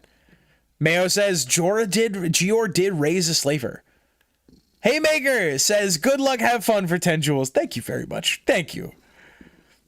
Does Roose Bolton count as one of Merritt's kids? Gior, I think that we probably have it clocked. It is Gior with 88%. 88% in favor of Gior Mormont. And we have not yet had an upset, but here we go down into the back half of the bracket. We have Stannis Baratheon versus Mace Tyrell. Stannis versus Mace. Stannis, Mace, go. Good luck, everybody. Stannis Baratheon versus Mace Tyrell here at the second half of the first one. He didn't teach his son to do finance well. Yeah, right. Like that's, Notice how Mare's children are being killed off, even the son who went to the north. Ooh. Gior bad father-in-law. Can we talk about Jorah's ex-wife? Can he be blamed for Jorah being a shitty kid? See, these are, yep. Two fluffed up fools. Are we including the burning of Shireen? I'm going to leave that up to you. Stannis Baratheon has not, I believe that the burning of Shireen should not be included in this ranking because like Stannis is about to get robbed because the burning of Shireen is not canon, because if it happens in the show, in the books rather, it will be, I'm not saying it won't happen. If it does, it will be in a period of unimaginable desperation. Mm-hmm.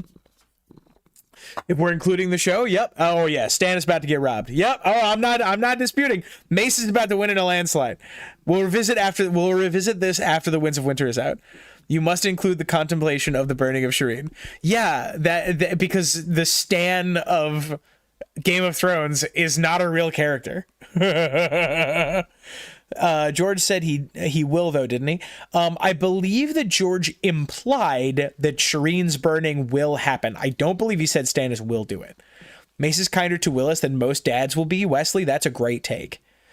He does seem to be like trying to secure positive positions for all of his kids, and he seems to be letting his kids like kind of do their own thing to a certain extent, which is nice. It's probably going to end up in both of them dying, but yeah. Stannis called every healer from across Planetos to save her life from Grayscale. Very true. Mace puts his children into danger all the time. Granted, they are also motivated to put themselves there. Oh no, burning your child out of desperation is never cool. Mace's kids are the best players and seemingly some of the best people in the story.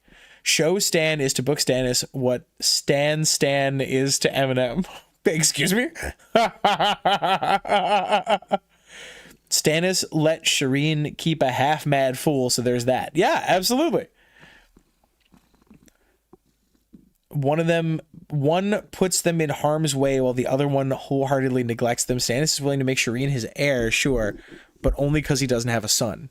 I mean, that's absolutely true, but we are grading on a little bit of a curve. But I think it's pretty clear where this is going to go. He did hire everyone to fix his kids. Stan is about to get robbed. Stan is about to get robbed because you're all show-pilled. Ending poll with an incredible 85% upset. 85% upset. The number 24 seed Mace Tyrell unseats Stannis Baratheon because you are all so show-pilled. Stannis let his wife join a cult. On the one hand, don't tell your wife what they can and can't do. And on the other hand, that's not being a dad. We'll revisit this after the Winds of Winter. Rigged. I'm mace-pilled. Didn't Stannis want Edric killed too? Ooh, that's a point against him for sure. I'm telling my wife she can't join cults. I'm telling my wife she shouldn't, but she's her own person. Mace is a good dad. Mace is just as badass in the book. Unbelievable. I can't believe this. Okay, hang on. Now this next one is interesting. It is going to be Baelor. Which Baelor is this? We might need a last-minute substitution because I don't remember any of the actions of this Baelor. Is this Baelor, father of Viserys? You're just mad because happy families are boring? Actually, I only considered the books. Baelor the Blessed? I thought Baelor the Blessed didn't have any kids. Baelor Targaryen. Which Baelor is this? Oh, is this Baelor Breakspear? Are we doing Baelor Breakspear? I don't remember which Baelor it is. Okay, we'll do Baelor Breakspear. Okay, yeah, we'll do Baelor Breakspear. Yep. Okay, perfect. I don't remember which one it was supposed to be, but we're doing Baelor Breakspear. Here we go. Baelor Breakspear versus Hoster Tully. Baelor or Hoster. Now, Baelor Breakspear is an interesting one. He actually seems to not only does he seem to be a decent dad to Prince Valar and the other one whose name I can't remember right now. He also tries to, like, it's an interesting thing when, like, comparing parents with kids. He tries to leverage his kids to make Mykar's kids better, right? He tries to he tries to encourage a healthy competitive relationship without being an asshole to try to make Aerion a little bit better. Now, it doesn't work, and Aerion sucks, but he does try a little bit. And that, of course, is compared to Hoster Tully.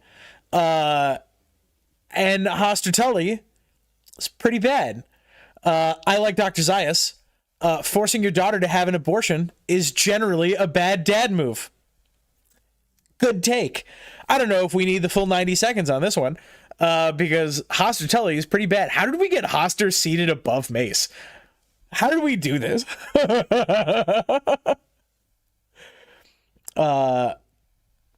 Valar raised much better than Aerion, absolutely. Valar, I'm not saying that Valar would have been an incredible person. He seemed quite haughty and quite, like, at home in his, like, royalness, but he's not Aerion, right? There's also Kat and Edmund, who outweighs Lysa and her craziness. I don't know if it outweighs.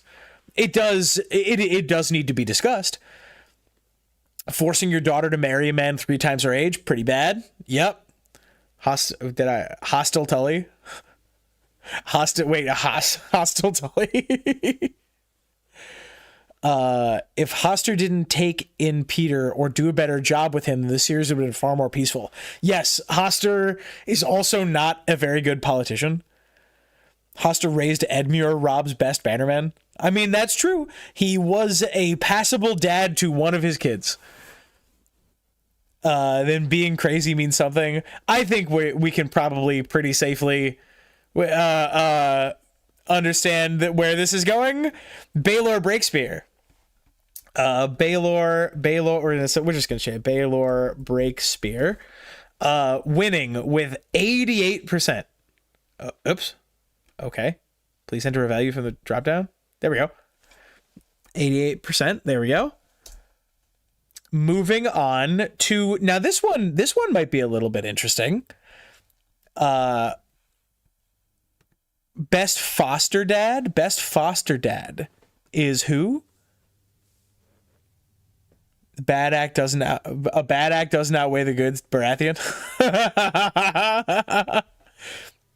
I mean, actually, I take back what I say. She's probably crazy because of him a bit. Absolutely. There's actually some implication that Moon Tea has terrible, like, not just like psychological, but physiological. It does physiological damage to you.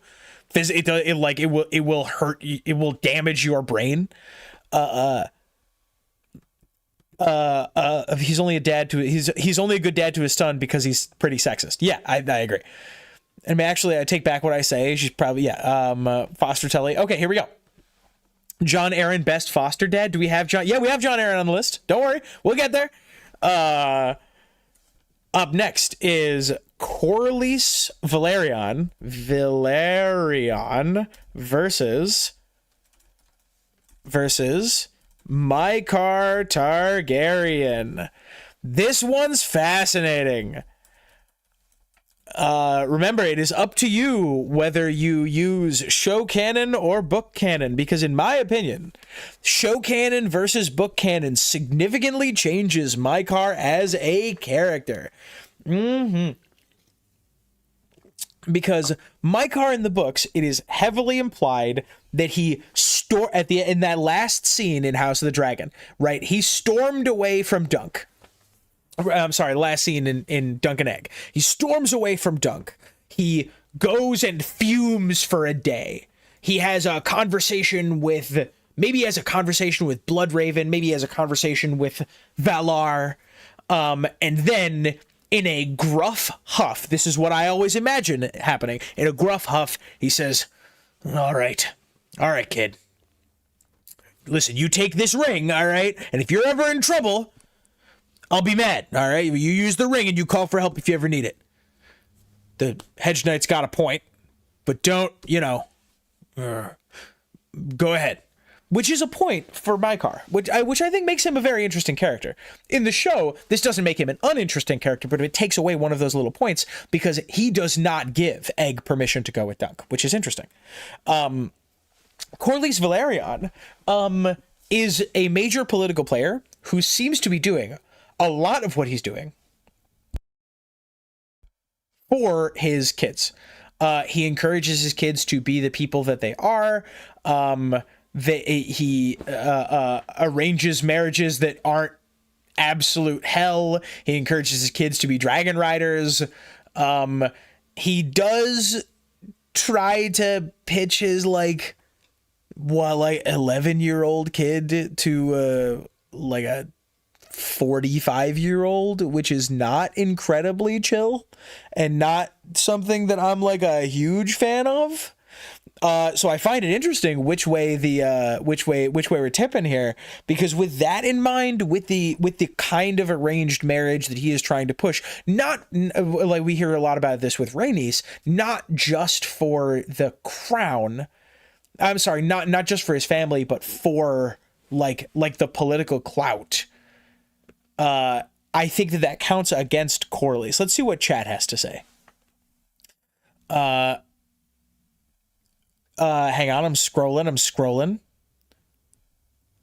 I like Mycor, but he's not great. Yeah, and of course, when discussing Mycor, we also have to discuss Aerion. Absentee father versus father who is out of his depth but wants to be better. Interesting. I always whisper to myself, not bloody likely.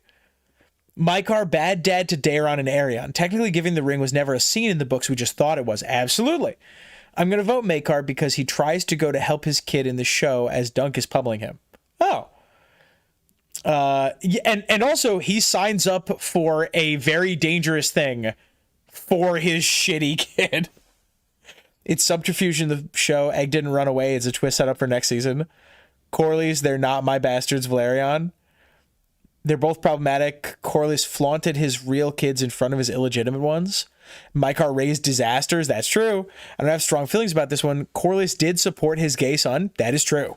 That is true, but he did deny, unless I'm mistaken, he did deny his son's sexuality. Corlys cared about his family, not his kids. Aerion is such a point against Maekar. I don't know. Viserys much younger in Fire and Blood. Oh, okay. Not just Aerion. Egg goes crazy later on. One of his sons is a terrible drunk and can't function. And it is worth noting that he's a terrible drunk at like 17 or something.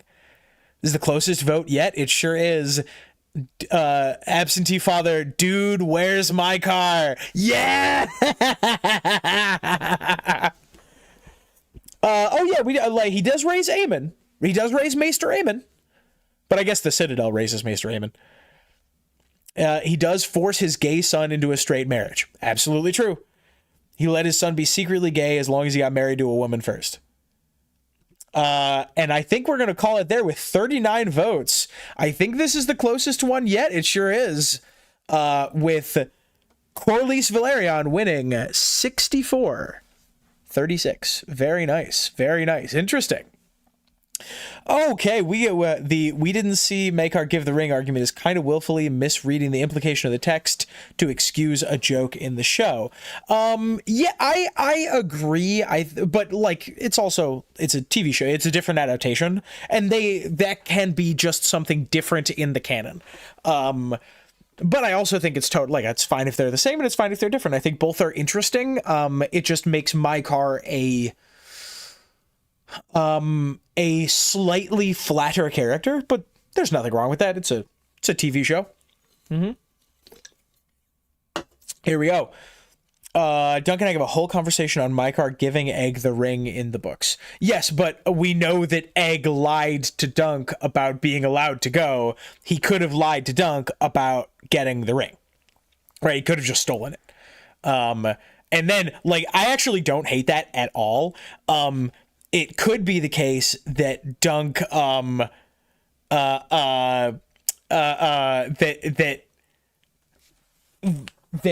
Dunk and Egg did not have leave to go from Maekar, so there's a super quiet hush, I don't know, search party, series of search parties out for them. They're trying to find them and they couldn't, and then that makes the third book really funny, where they're hanging out with Bloodraven, and Bloodraven is pulls out the fuck are you two doing here? And then Bloodraven would think it's really funny to not tell Maekar that they're there, and just let him get I don't know, gosh, were they here? I didn't even notice. The coming books we get all. Yep. It also mean that Maekar's character arc is a little more drawn out in the show, just so he can appear in season 2. I would like that. Yeah, I like Maekar. I would like to see more Maekar. My phone was in my pocket. I don't know how much I said. Yeah, the whole no ring scene doesn't make a difference to me. It's just a stipulation that needs to be addressed later. Yeah, it's a loose end that could be super interesting, or it could be fine, right? It could be it could just be the case that we get a scene with Maester Aemon at the Citadel next season, and we just hear Aemon is I gotta send a letter to Dad, right? And Egg's could you not? And they're no, I couldn't not. He's fuming. Okay. Dragonfire says, I have a whole video on this. I think there's a big misconception here. Oh, interesting. Okay, up next is another kind of interesting one. Two people we don't get a ton of. We have Howland Reed versus Doran Martell. Ooh. Versus Doran Martell. Howland versus Doran. Go right ahead. We are clicking the timer. Here we go. Howland Reed versus Doran Martell. Now, the actual parenting of Howland Reed, we don't have a ton of, right? We just don't have a lot of it. It appears that Howland supported his children in their trip across the north and then up to the north, which is dangerous but supportive, right? And Doran, we see that it appears that he is doing things, at least attempting to do things, that would be good for his children in the long term, except he, number one, doesn't communicate that effectively to his kids at all, and number two, they don't work. And it results in the really quite brutal death of one of his children. Or he's fine. Paste son or cooked chicken. Take your pick. Doran is a terrible father, possibly one of the worst in the whole series. Interesting from Wesley. I'm not confident that I agree with that. He is something that I think is a really interesting thing about his character is, the problem is he lies to his kids and he doesn't include them, but his lack of inclusion does have some level of justification. He says, no, Ariane, I didn't tell you about all the things I was doing because I thought you would blab about them. And he was right. Which is, of course, partially his fault as the person who raised Ariane. And he, it's all very interesting. If he had explained to Ariane why he was giving her awful suitors, maybe it would have been different. But of course, he's not doing that for Ariane's benefit. He's doing that using her as a political chip. They're surprisingly similar. Both send their unprepared kids on super dangerous missions. Howland sending Jojen with Jojen knowing, is he raising a child soldier basically, right? Doran, on the other hand, gives not enough guidance and doesn't let them in on the plan. The plan's also terrible. They both send their sons to die, but at least Howland did it with a proper quest instead of sending him off to die for nothing. Howland told his children a bedtime story often enough they remember the details vividly. This all outweighs Duran's garbage. I stopped at a restaurant on the way to work, says Haymaker. Everyone asked Haymaker what they did. What did she eat? Doran, it's all part of Doran's fail-safe plan, Martell.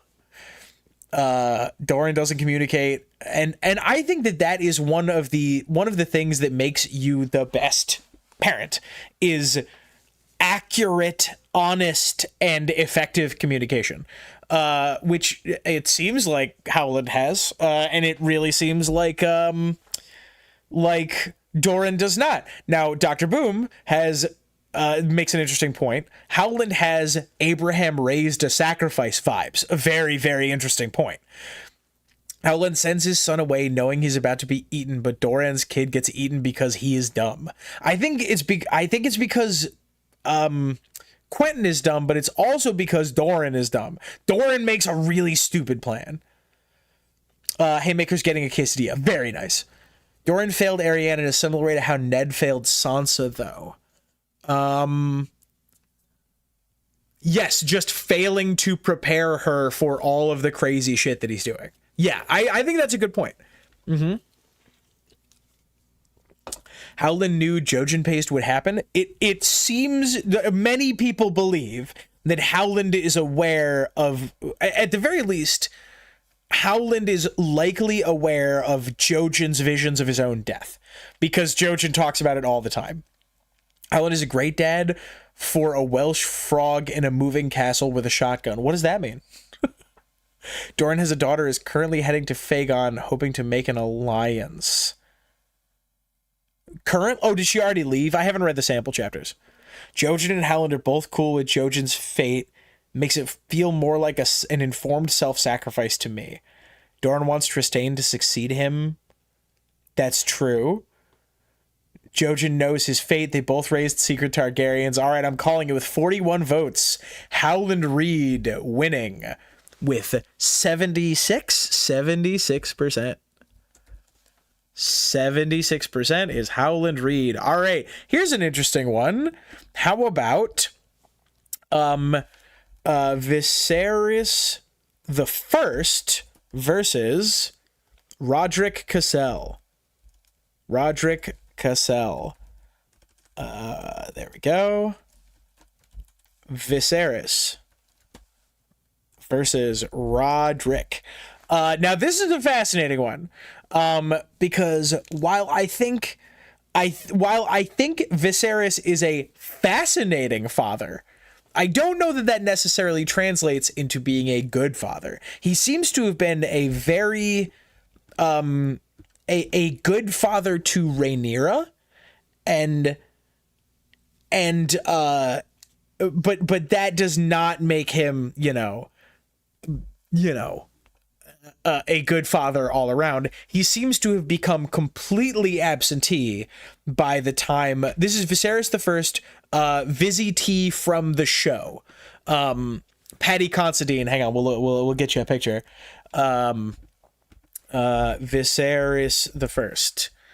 This is Paddy Considine from the TV show. This is Viserys. He seems to have gone pretty much full absentee by the time that we pass the time skip. But he sure does seem to be attempting to do everything he can to hold the family together. He's a really good father for one of his kids and neutral trending bad toward the rest. Tom, I'm once again asking you to read the sample chapters. I'll tell you what, we will do a poll and I will have that in the poll for the next episode. It was also cool to Jory, if I recall correctly. Roderick's kids are Jory and Beth. No, I believe it's just Jory and Beth. Let's look it up though. Let's make sure.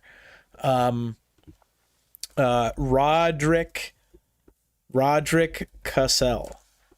Let's see. With his spectacular beard. No, it is. I have just Beth. Is Jory a nephew? He's the uncle of Jory Cassel.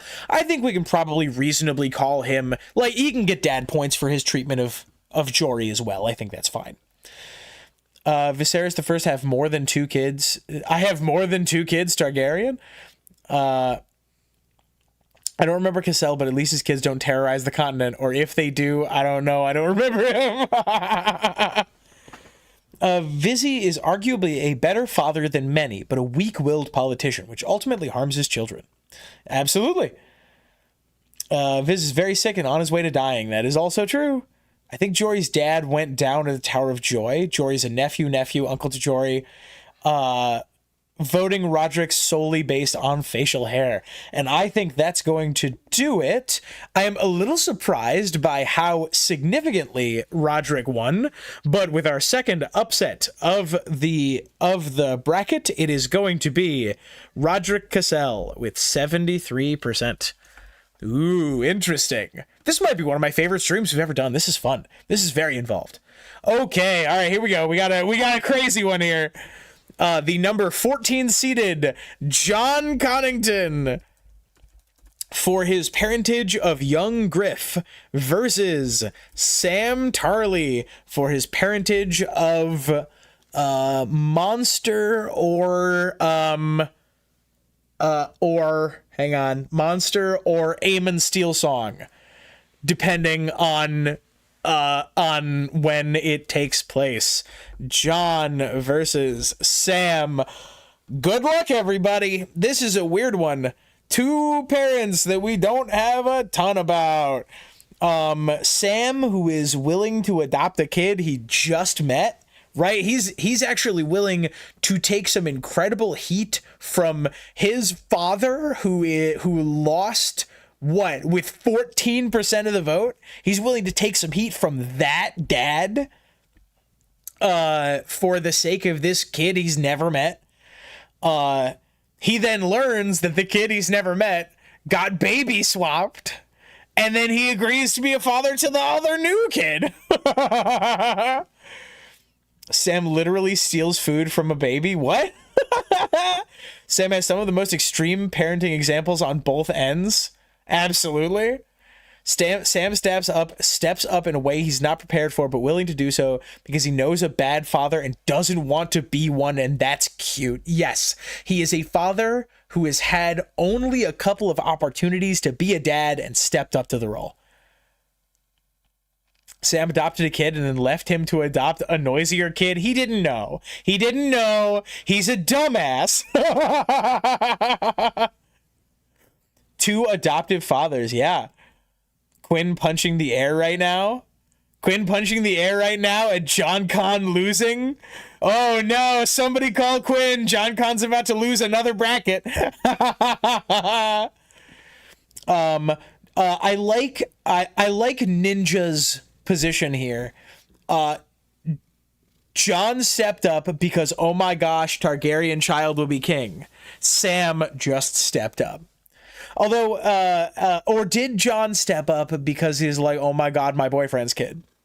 To be honest, it doesn't really seem that way. He's stepping up because, oh my god, I miss my boyfriend, not because he has a particular affection for young Griff. If he had a particular affection for young Griff, he probably wouldn't be giving him grayscale right now. I'm not going to vote yet. I want to hear compelling arguments. Yeah. Oh, I see. He steals food from a baby because of the scene with the milk and Gilly. Right. Sam has multiple vows he's breaking to try to be a dad. Extremely true. If John Con wouldn't keep being young Griff's dad, if he finds out the kid's identity, then Sam is definitely the better dad. Sam beat an other and escorted the baby to the wall. Yeah, he literally goes toe-to-toe with an other. John Con is raising a ruler, a future kid. Absolutely. Sam stepped up because a girl talked to him. That's true. However, I will say, I think my vibe from Sam is if Gilly died tomorrow, Sam would keep being a dad. I voted for John Con, so good of a dad that he pretended to be one for 16 years. Who else beats magical forces on behalf of their kids? Craster's wives begged Sam, but he did step up. He stepped up. Sam Tarly has the best dad bod in Westeros. Something about a pink mast.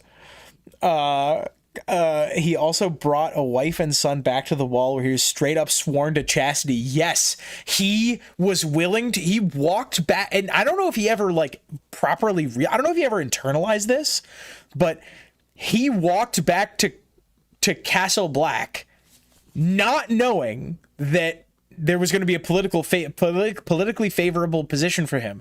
He knew there was a chance that he would get executed by bringing them back. Yeah. Rhaegar died 16 years ago, but he's still being a dad to his kid. Wyman Manderley, best dad bod. Good take, and I'm calling it there with 37 votes. Sam Tarly wins 76 over John Connington, another upset. I think that one seems reasonable to me. Oh, yeah, he walked back to the Night Fort, right? Not Castle Black? Yes, but he walked back to the Night Fort, then he walked back to Castle Black. He was south of the wall, too, and he still went... Yeah, he could have fled. Sam could also be raising a Targaryen. We know how hard this is. We're pretty sure that Sam is raising a Targaryen right now, right? We're pretty sure that Gilly's baby is a Targaryen. Wait, no, I'm sorry. Aemon's Steel Song. Right, hang on. The baby he currently has is the son of Mance and Dalla, who is a Targaryen through Mance. The baby still at the wall is Monster, child of Craster and Gilly, who we're pretty sure is a Targaryen because Val seems very confident that that Melisandre knows that the baby swap happened and wanted to keep the baby at the wall. He's not raising Gilly's baby. Sam would walk 500 miles. Yeah. They're both Targaryens. Yeah, they were both. We're pretty sure they were both Targaryens. Craster is Aemon's son. Ooh, okay. Fat man always sits comfortable. I'm thinking he takes his pillow with him wherever he goes. Neither Craster nor Mance are Targaryen. Listen, something wild happened. It's one of my favorite lines in the series where Val and Jon are talking. Val says that Melisandre knows about the baby swap. Jon asks, why did she let it happen then? And then Val answers, because it suited her. Why did it suit her to have that baby there? Why did it suit her?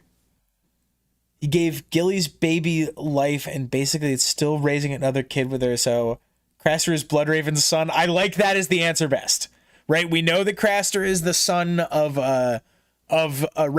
someone from the Night's Watch, and the timeline works out well. But we simply must move on. We are now doing Roderick Harlaw versus Jon Arryn. Jon Arryn. This is going to be Roderick versus Jon. Now please keep in mind as you are voting whether we should include Roderick's parentage over Asha as part of this. I think we should. I think that Roderick as a parent of Asha is an incredibly fine take, because she doesn't have a ton of parentage from Baelon and she doesn't have a ton of parentage from her mom. Absolutely. Whereas Jon Arryn is the father of Sweet Robin, but also the foster father of Ned and Robert. And he does go to war for his foster kids, which is interesting.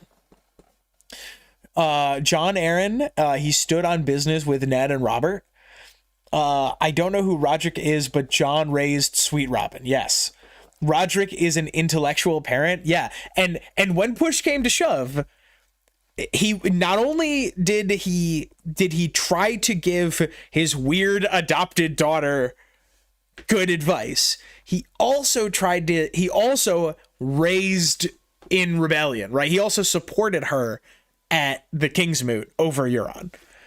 Robert kind of sucked. That's true. He did raise, Jon Arryn did raise bad foster kids. Does Roger get credit for Asha over biologicals? Because if so, he's cracked. Jon raised Ned, but also raised Robert. I think that that's probably the way it's going to shake out.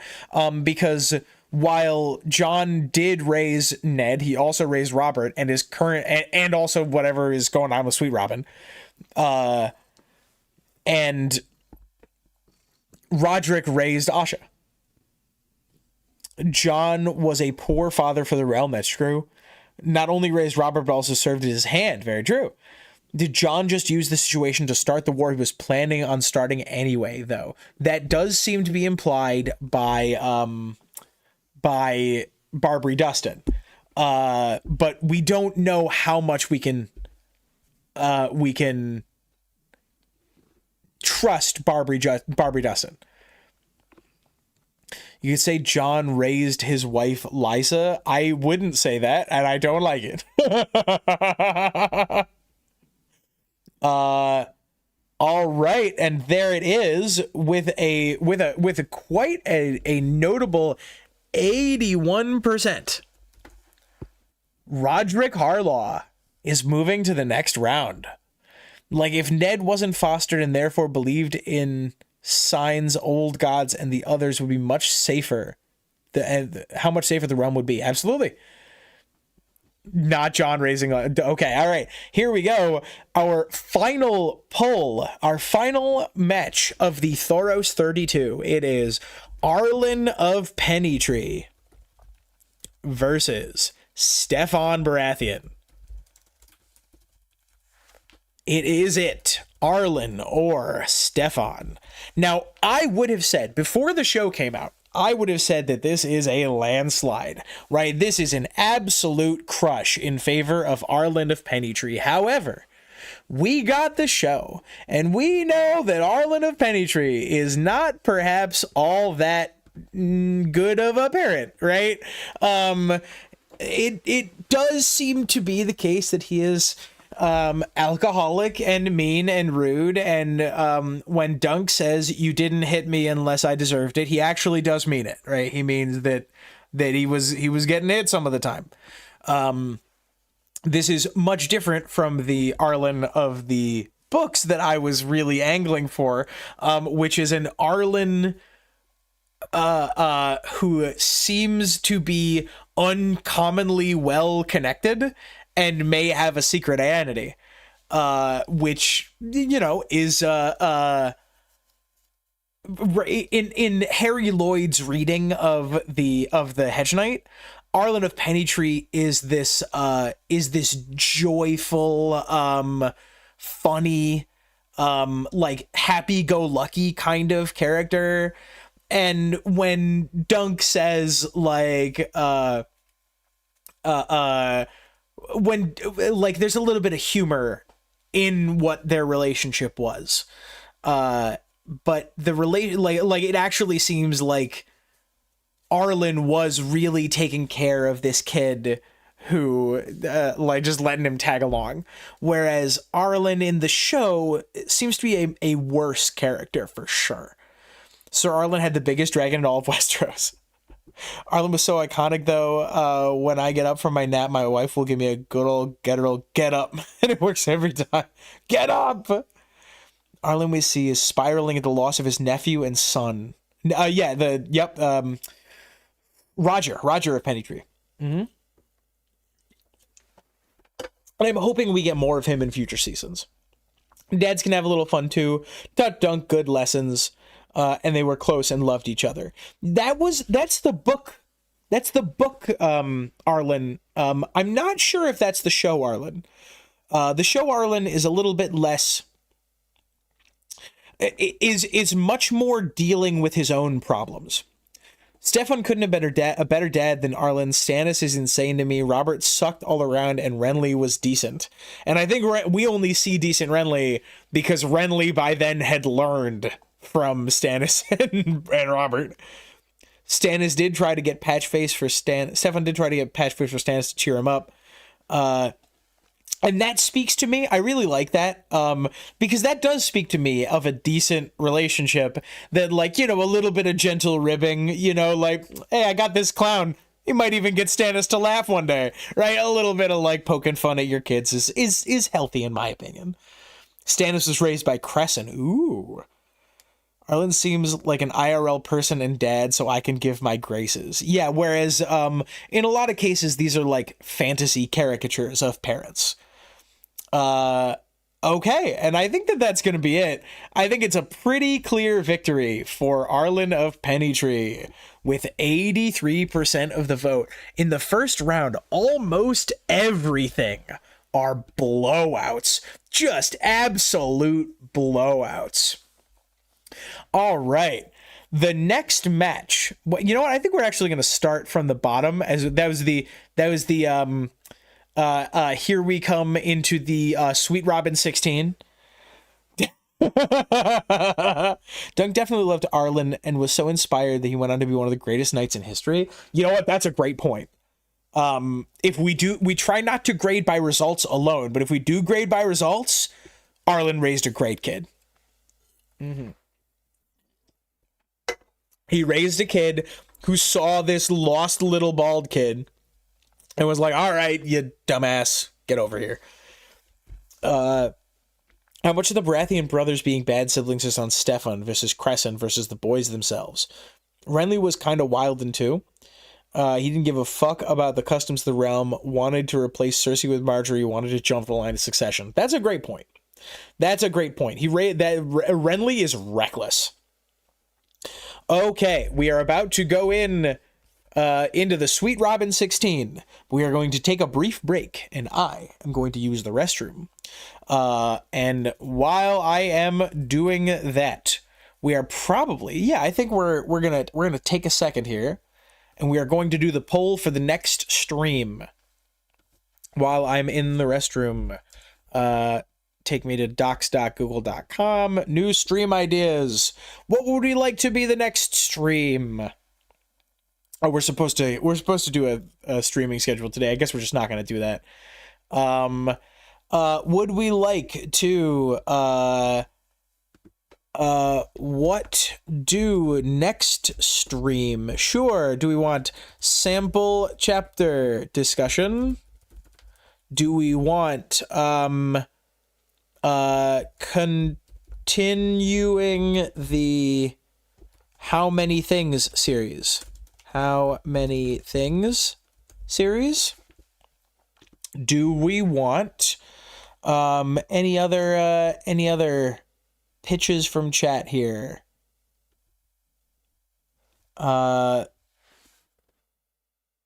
Teach us data sheets / data. Sure. Tom teaches Excel like, I might just do that anyway. We'll put it on the thing. Also sent the kingdom into chaos. I would love it. So stream idea husband bracket. I will go ahead and write that down. Can you guys see, by the way? Oh, you can't see. I'm sorry. Here you go. Yeah, please take a look, like, peruse. But I will put down husband bracket is sort of a fun idea. Anything in here that you guys are really excited about?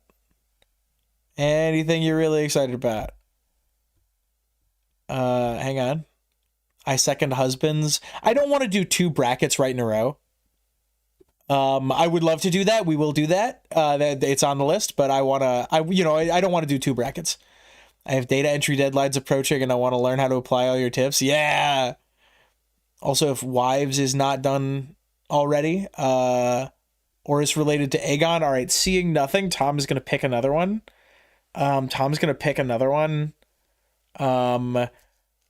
We already have those. Let's do ranking literally. No. Oh, yeah, we'll do. Yep, that's perfect. How about we do something from the email, right? We'll just do a stream, and it'll be something out of the email. Okay? All right, so here you go. Start poll. You guys vote on that. I'm going to go use the restroom. Please enjoy Zach's music for a few minutes. And I will be right back.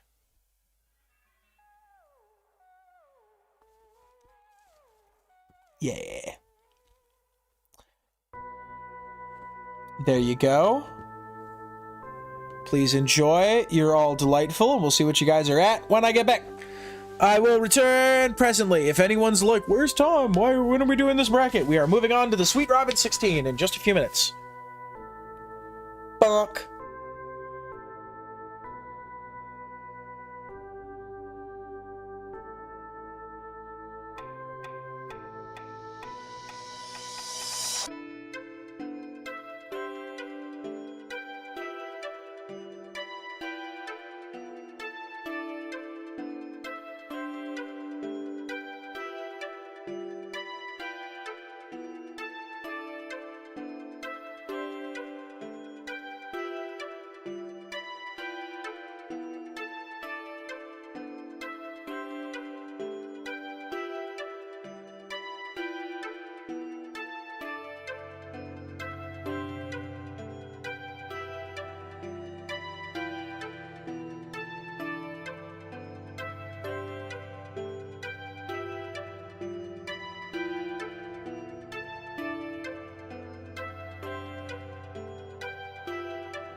Thank you for your patronage. Zach ducking chat and daddies.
So, you all get to sit here for another 30 seconds while I eat food. Because I'm hungry and I'll get grumpy and I'll stop being fun. Nobody watch.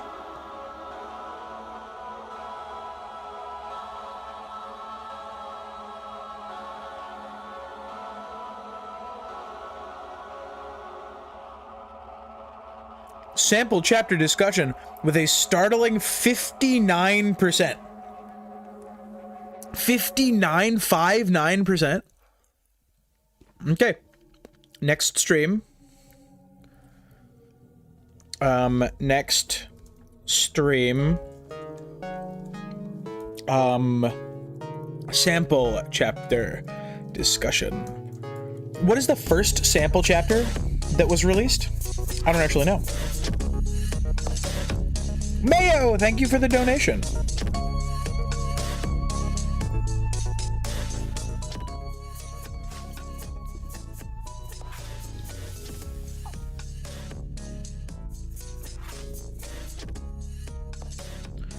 Tom watched Project Hail Mary question. Amaze.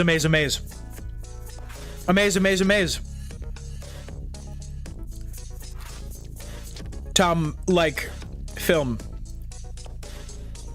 Amaze.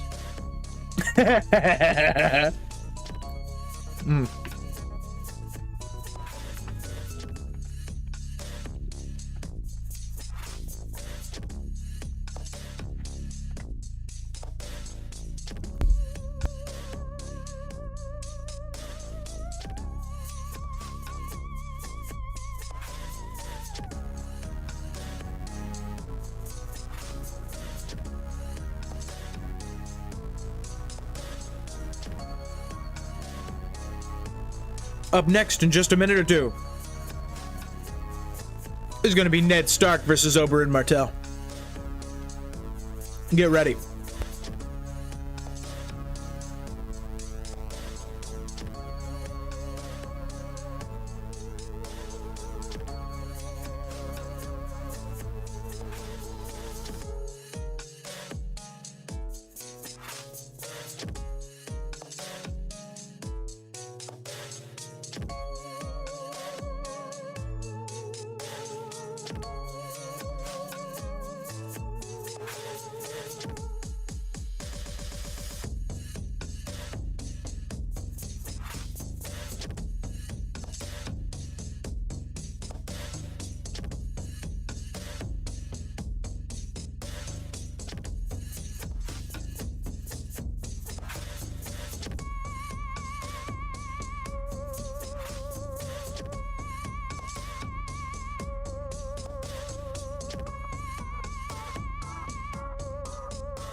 My family is Lebanese, and on occasion, the whole family will get together and we'll make homemade grape leaves, homemade stuffed grape leaves.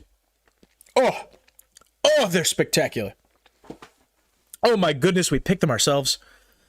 We get like 200 individual grape leaves, and we roll them in. They're like the size of like little cigars, right? They're like this big.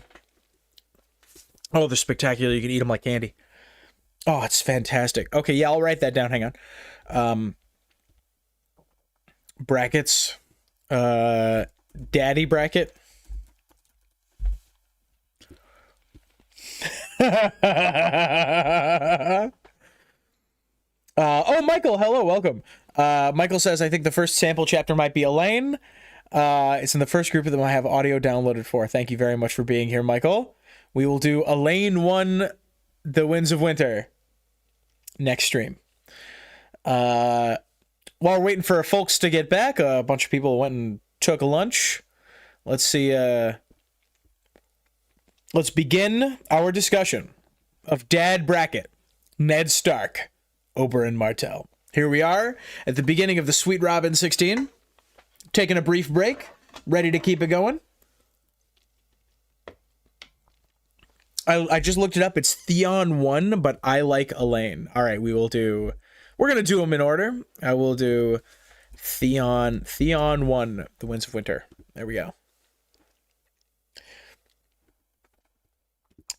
So here we go. Two heavy hitters in the theory sphere. It's Ned Stark versus Oberyn Martell. Ned Stark versus Oberyn Martell. Ned Oberyn. Go. Begin arguing. Here we go.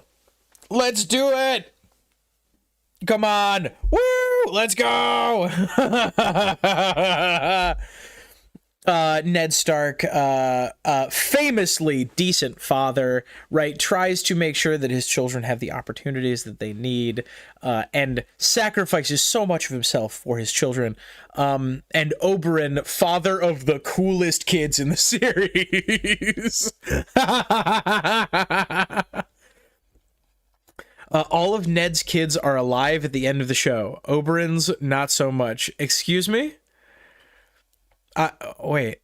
I'm not confident that I agree with this take. One of them died and got a dog sewn on their head. Right, and we're gonna expand this, right? This is now a 2-minute. One of them died and got a dog sewn onto their head.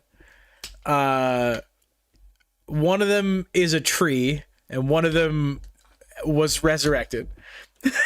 Oh yeah, and one of them got peppered with arrows. Ned didn't prep them for King's Landing, but Oberyn did. Ned still wins. Sure. Ned never beat up his child's mom and then took them away. Yes, absolutely. Absolutely. This is one of the biggest things to count against Oberyn. It's a fascinating glimpse at that situation that Obara thinks that was a good thing. Oh shit, I forgot about Rob. Everybody forgets about Rob. Baby Rickon cannot be afraid of his pet wolf because winter is coming. No contest. Justice for lady. Justice for lady. Justice for lady, anybody? I would argue that the sand snakes aren't well adjusted at all. Not only are their goals problematic, but their ideas to reach the goals are ineffective. I think these are excellent takes. Lady. Ned didn't teach his kids court life, but they were never supposed to be in court. Yes. It's funny because toddlers can be afraid of small dogs, and Rickon was afraid of a direwolf. Oberyn would have taught his kids to zigzag, but yeah, Oberyn beating his baby mama and taking the kids is a big marking. I'm sorry, that's not funny, just the phrasing came out kind of funny. Yeah, right, that's something we don't talk about enough, right? He's a very interesting character, but he is not a good dude. They were nobles and always had the potential to live at court at some point. That is very true. Serpentine, come on, Rickon, come on, you gotta dodge a little bit. And also, I'm also upset in that scene at everyone else who wasn't Rickon and Ramsay, right? Everybody else, like the time to impact is seconds, right? I don't know, like maybe this is an interesting question. How long does it take an arrow to fly 50 feet? Let's say 200 feet, right? Like it's a great big arc, and at least the shot makes it seem like that shot, like it's in the air for like 6 seconds or something, during which you can say, I can scream at Rickon, he just fired, veer right, and just get like a little bit, I don't know.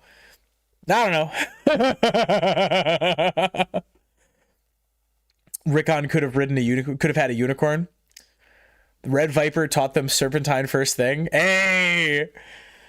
Lady was pretty much sentenced to death by the queen herself. Ned putting her down himself was kind at the very least. He could have done what Arya did in Nymeria. The other lords were so loyal for Ned. You think one of them could have been assigned to protect Rickon? That knew that would happen. Could have been assigned to protect Rickon.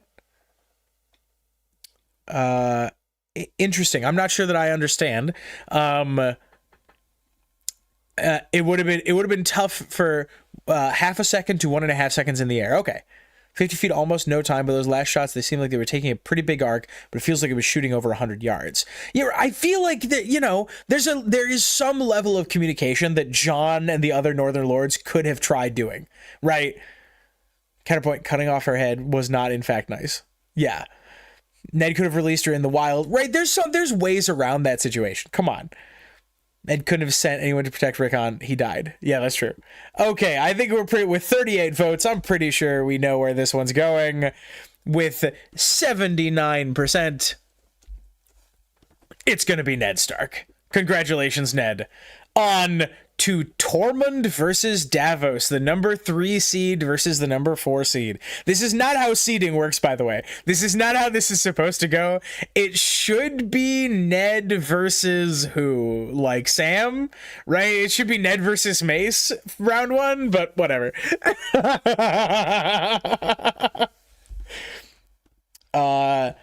Oberyn produced the top hip-hop collective of the era. What are you talking about? All right. What do we think of Tormund versus Davos? Tormund, Giant's Bane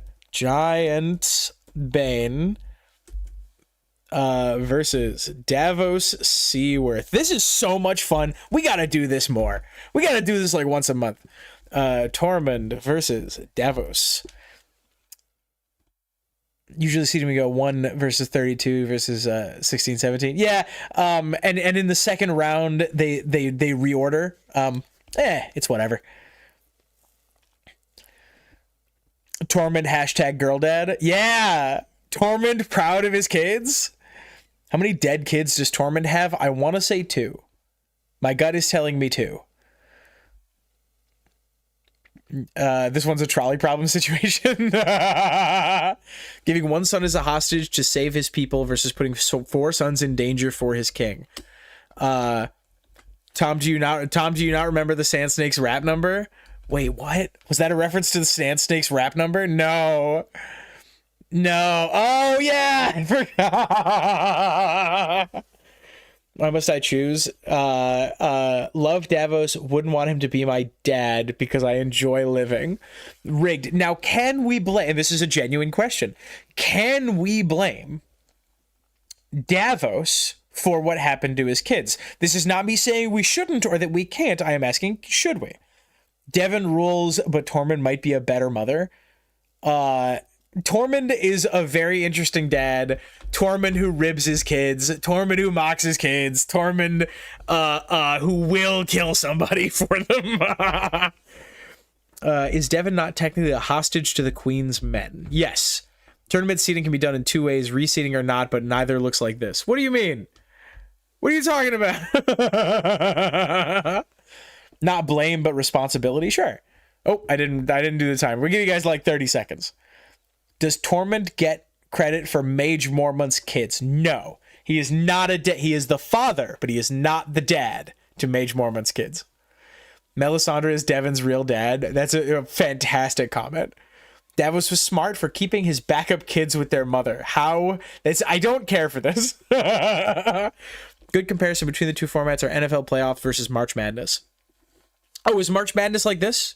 Where they don't reseed, they just take... They bracket it like this? Right, because in March Madness, this is number 1 down here, right? This match is down here so that the number 1 and number 2 seeds are guaranteed to be on opposite sides of the bracket. Unless we expected Davos to not follow the rest of the world and shelter his kids, then I don't blame him.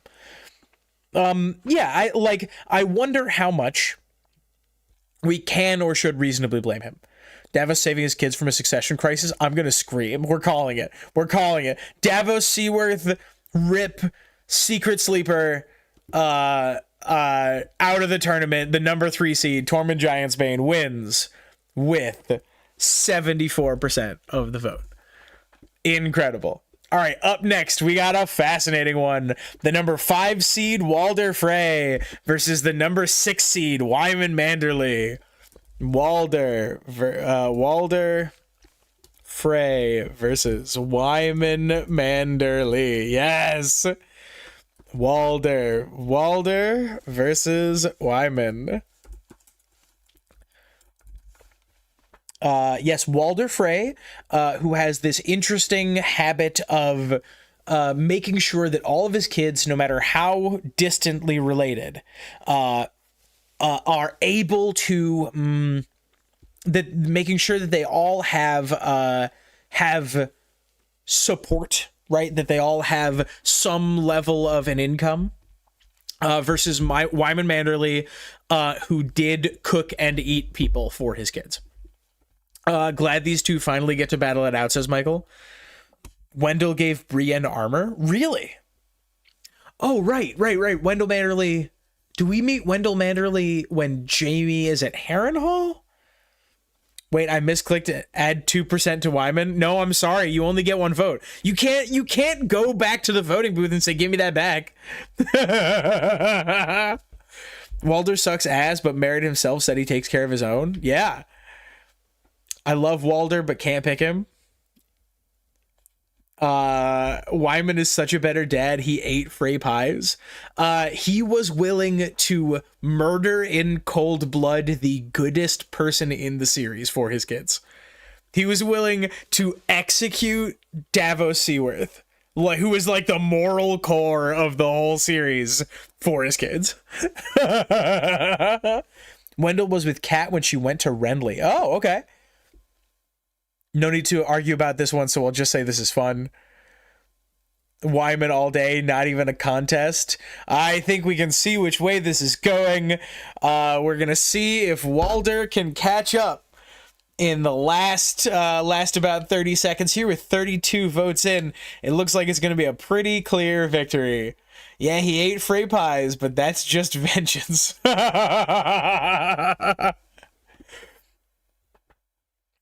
Walder did do a red wedding for his daughter, though. Yeah, right? I'm not saying I disagree. I just expected it to be closer. With 88%, Wyman Manderley advances to the next round, where he will face the winner of Aegon V, Egg, versus Jeor Mormont, Egg, versus Jeor. Bang. Bang, bang, bang. Just as a reminder, when you are scoring, please remember that Jeor is not only the father to Jorah, he is also the dad of Jon. How he is as a father figure to Jon Snow is how it should be included when we discuss how good he is doing as a dad. Whoa, it's a close one. This might be the closest one we've ever had. Holy cow. All right, we have Jeor Mormont. We have some votes for Egg. Egg kind of did that whole Summerhall thing. Everyone dies. Yes, that is true, but we do not know how much of that was intentional. Jeor literally joined the Watch just so this kid could become a lord earlier. Egg did a Summerhall. None of Egg's kids were slavers. That's a great point. This one's gonna be, as far as we know. The Red Wedding was the Frey's attempt to protect his kids' honor. Is this our hardest vote, chat? I don't care about Blood and Fire. Can't vote on this one. Oh, we have some abstentions? Crazy. Jorah only turned into a rotten son when he was an adult. Can't blame Jeor for that. Dunk? Wait, Michael has a point. Yeah, Michael has a point. Summerhall's notable. Egg was basically Ned wanted to get pets for his kids. I mean, Jeor sent Sam to Molestown in advance for Gemstone Eyes in the Ghost Pommel for Longclaw. 10 seconds left. It's still a tight one. 5 seconds. With 36 votes in, I do believe that this is going to be our closest result yet. With only 58% of the vote, Geor Mormont has upset Aegon the Fifth. Wow. 58%. It was tied there for a little while. Bear W. Abdication for his son is pretty cool. Too bad Jorah was Jorah. Dunk serves people at Summerhall, and the reason Rhaegar is born so responsibly. Dunk is the best dad between them. We have discussed this. Dunk, along with Sandor and Brienne, go on siblings bracket. They are not on the best dads bracket. Coming up next, we're cruising here. We have an interesting one. We have Baelor Breakspear versus the incredible upset 24th seeded Mace Tyrell. Mace versus Baelor. Coming in here in the Sweet Robin 16. Let's see what the crowd says. Let's see what the crowd says. Dunk best firefighter with Sandor. Baelor Breakspear, father of Valar, and uncle to Aerion and Egg and all them, versus Mace Tyrell, who is the father of Loras and Marjorie and Willis. Something that came up in the last round, Mace Tyrell, a much better father to Willis than most lords of the Seven Kingdoms would be. But of course, Baelor Breakspear, it gets it is quite clear that he is a calm and collected figure, though we do not get too much about him as a father himself. We do hear that he is compassionate, and his treatment of Egg and his treatment of Dunk certainly seem to imply that he is really decent. We have a call out for Mace best dad in the series. We have a prediction for the end of the bracket. Baelor did not teach his kids germ theory. Another close one. Oh, and Sir Garland. I forgot about Sir Garland. Olenna was the real dad. Absolutely. I think that's a fine take. Does that take points away from Mace? I don't know. We actually know something about Mace's parenting. Mace enfranchising Willis like Tywin never could. Yes! The best take I've heard all day. I did recently do a whole video about how well adjusted Mace and his kids are compared to Tywin. Tywin is one of the better dads. When you look at it all, says Michael. Absolutely. Bowen says Mace would be fun to play video games with in the siege tent. And I think like there's a good dad in there somewhere, right? Like the dad we're describing is like the dad from Steven Universe. Like a little bit of a dumbass, but like altogether a good dude. Didn't Mace push Willis too early, and that's partly why Willis was injured? I don't think so. I think Willis was injured. I think the implication is that Willis was injured intentionally by Oberyn, though it is unclear. When the Tyrells and Lannisters parallel, and like they became friends because Oberyn was like, "Oh my God, I'm sorry, I didn't mean to. I shouldn't have done that." But I think I could help. Mace is the better father and family head. Yeah, Mace would be at Pride for Loras.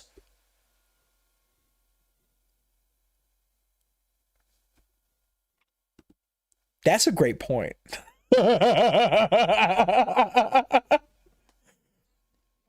Baelor don't do too well against Maces. Oh, let's go! Yeah!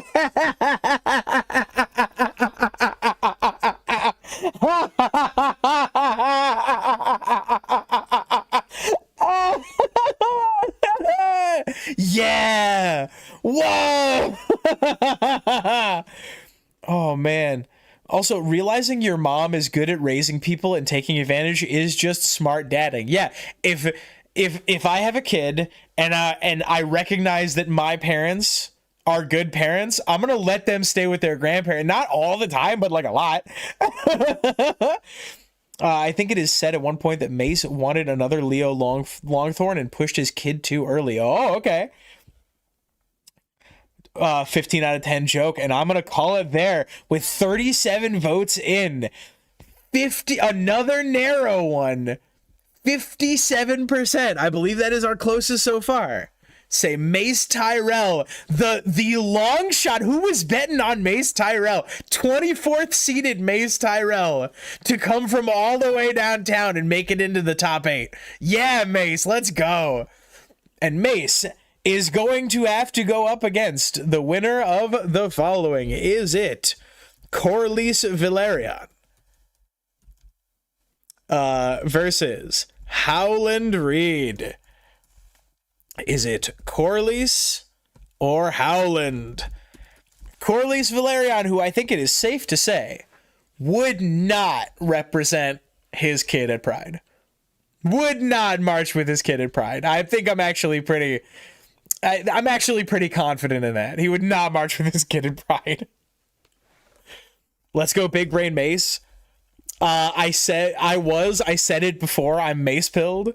Willis was framed as clearly too young to be jousting at first, was pushed by as a young prospect like Barristan the Bold, and that is kind of on him, but Mace seems to regret it at least. We are going to go ahead and change this to 90 seconds because I forgot to start the timer, and we are going here on Howland versus Corlys Valerian. Corlys Valerian, who is certainly painted as being more for his house than he is for his kids. But of course, Howland Reed sends his kids on a mission to the far north, knowing that they are going to die. Chat convinced me earlier Corlys was a pretty bad dad. Howland at least raised his kids with love. Howland raised kids so well, they call him little grandfather.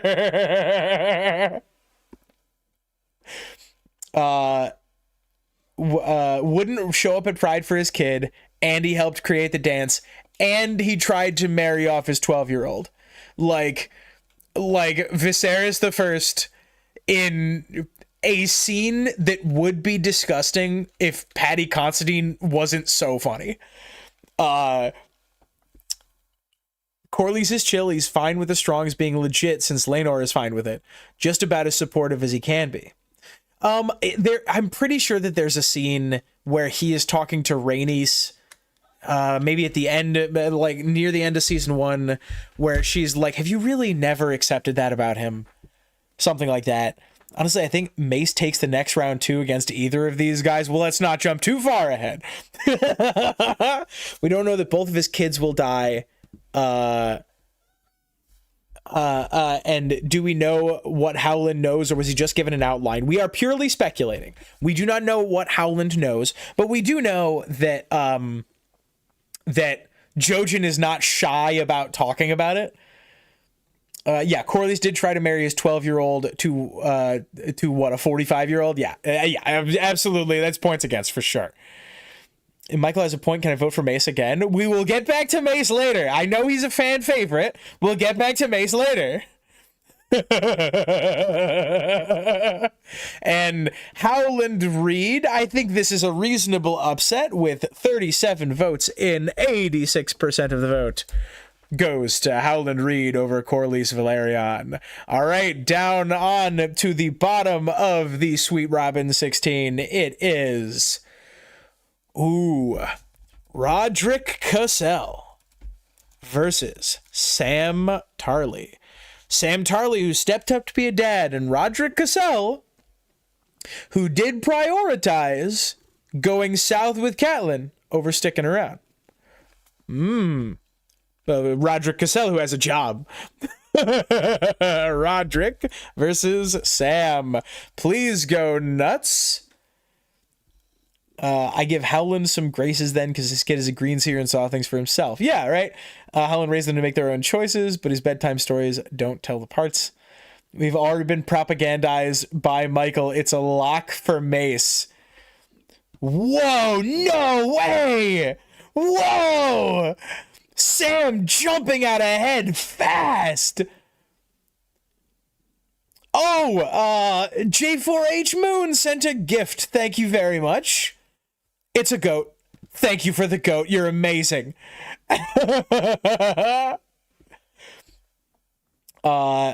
We're for 1,000 jewels. Thank you. Roderick Cassell stepped up for Jory. Great to the Stark boys. Beth is cool enough.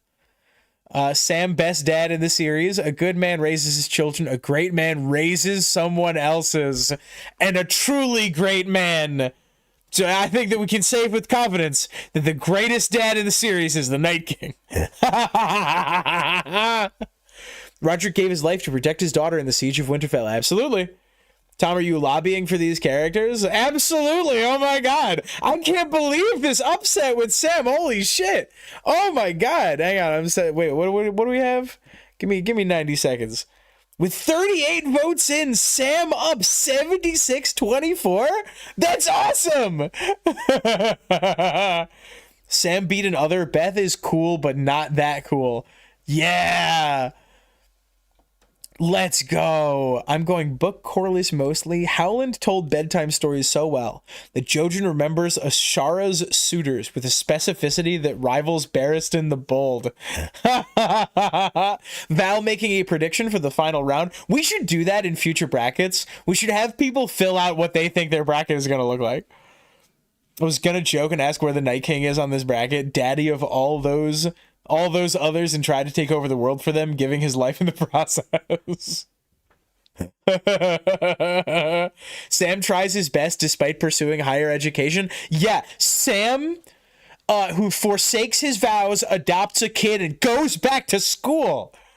Yeah, Sam. Bowen says my bracket is busted. Night King literally gave his seed and soul to raise his kids. Yeah, literally raise his kids. Oh my god. Sam working stepdad, also going to school full time. Night King, best worst dad, best evil dads that love their kids. Incredible. With 40 votes in, which I think might be the highest vote total we've had in the bracket so far. It's Sam Tarley over Roderick Cassell with 77% of the vote. Wow. All right. Okay, now we got a good one. We got two fan favorites coming up. Here we go, everybody.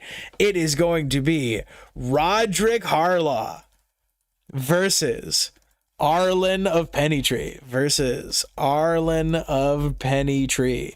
Just as a reminder, it is up to you whether you use book canon or show canon. Both are viable. That's why Stannis got done so dirty in the first round.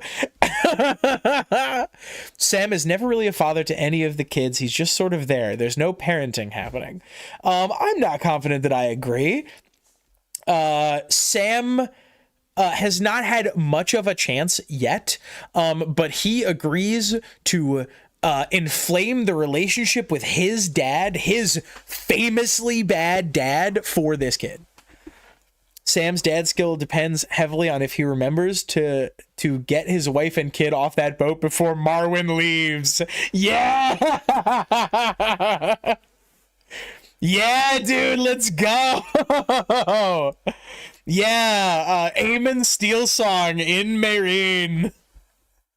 I love Arlen, but I'm convinced he's a good dad so much as Dunk. I'm not convinced he's a good dad so much as Dunk is an eager son. Final round, Arlen versus Mace. I'm sorry, Arlen and Mace are in the same half of the bracket. If they make it, they will see each other in the semis. Aemon left on the boat, right? The boat, to our knowledge, has not left yet, because the last scene we see in Old Town is in Marwyn is leaving the room on his way to go get on the boat. Balin is Asha's father, but Roderick is her dad. His influence on her is absent for Theon. Look how that went. Yeah, that's what I'm saying. Ooh, looks like it's going to be a blowout here, everybody. Arlen of Pennytree ahead quite a bit. What did Roderick do again? Roderick gave like advice and counsel to Asha, and it is clear that he has many times. And then when his shitty niece decided not to follow his advice, he declared for her at the King's Moot anyway. He said, don't declare it the King's Moot. And she said, no, I'm going to do it. And he said, no, please don't. Just like sit. I'll literally give you a castle if you don't declare it the King's Moot. And she said, no, I'm going to do it anyway. And he said, you suck. And then declared for her at the King's Moot anyway. Right? He voted for her anyway. Roderick Harlaw is good, but is he doing it for the good of the Iron Islands and less for her? I don't think so. His own older sister is an influence. No, I disagree, because Roderick Harlaw tried to bribe her to not get her to do that. Right? He went so far out of his way to get Asha to not do that.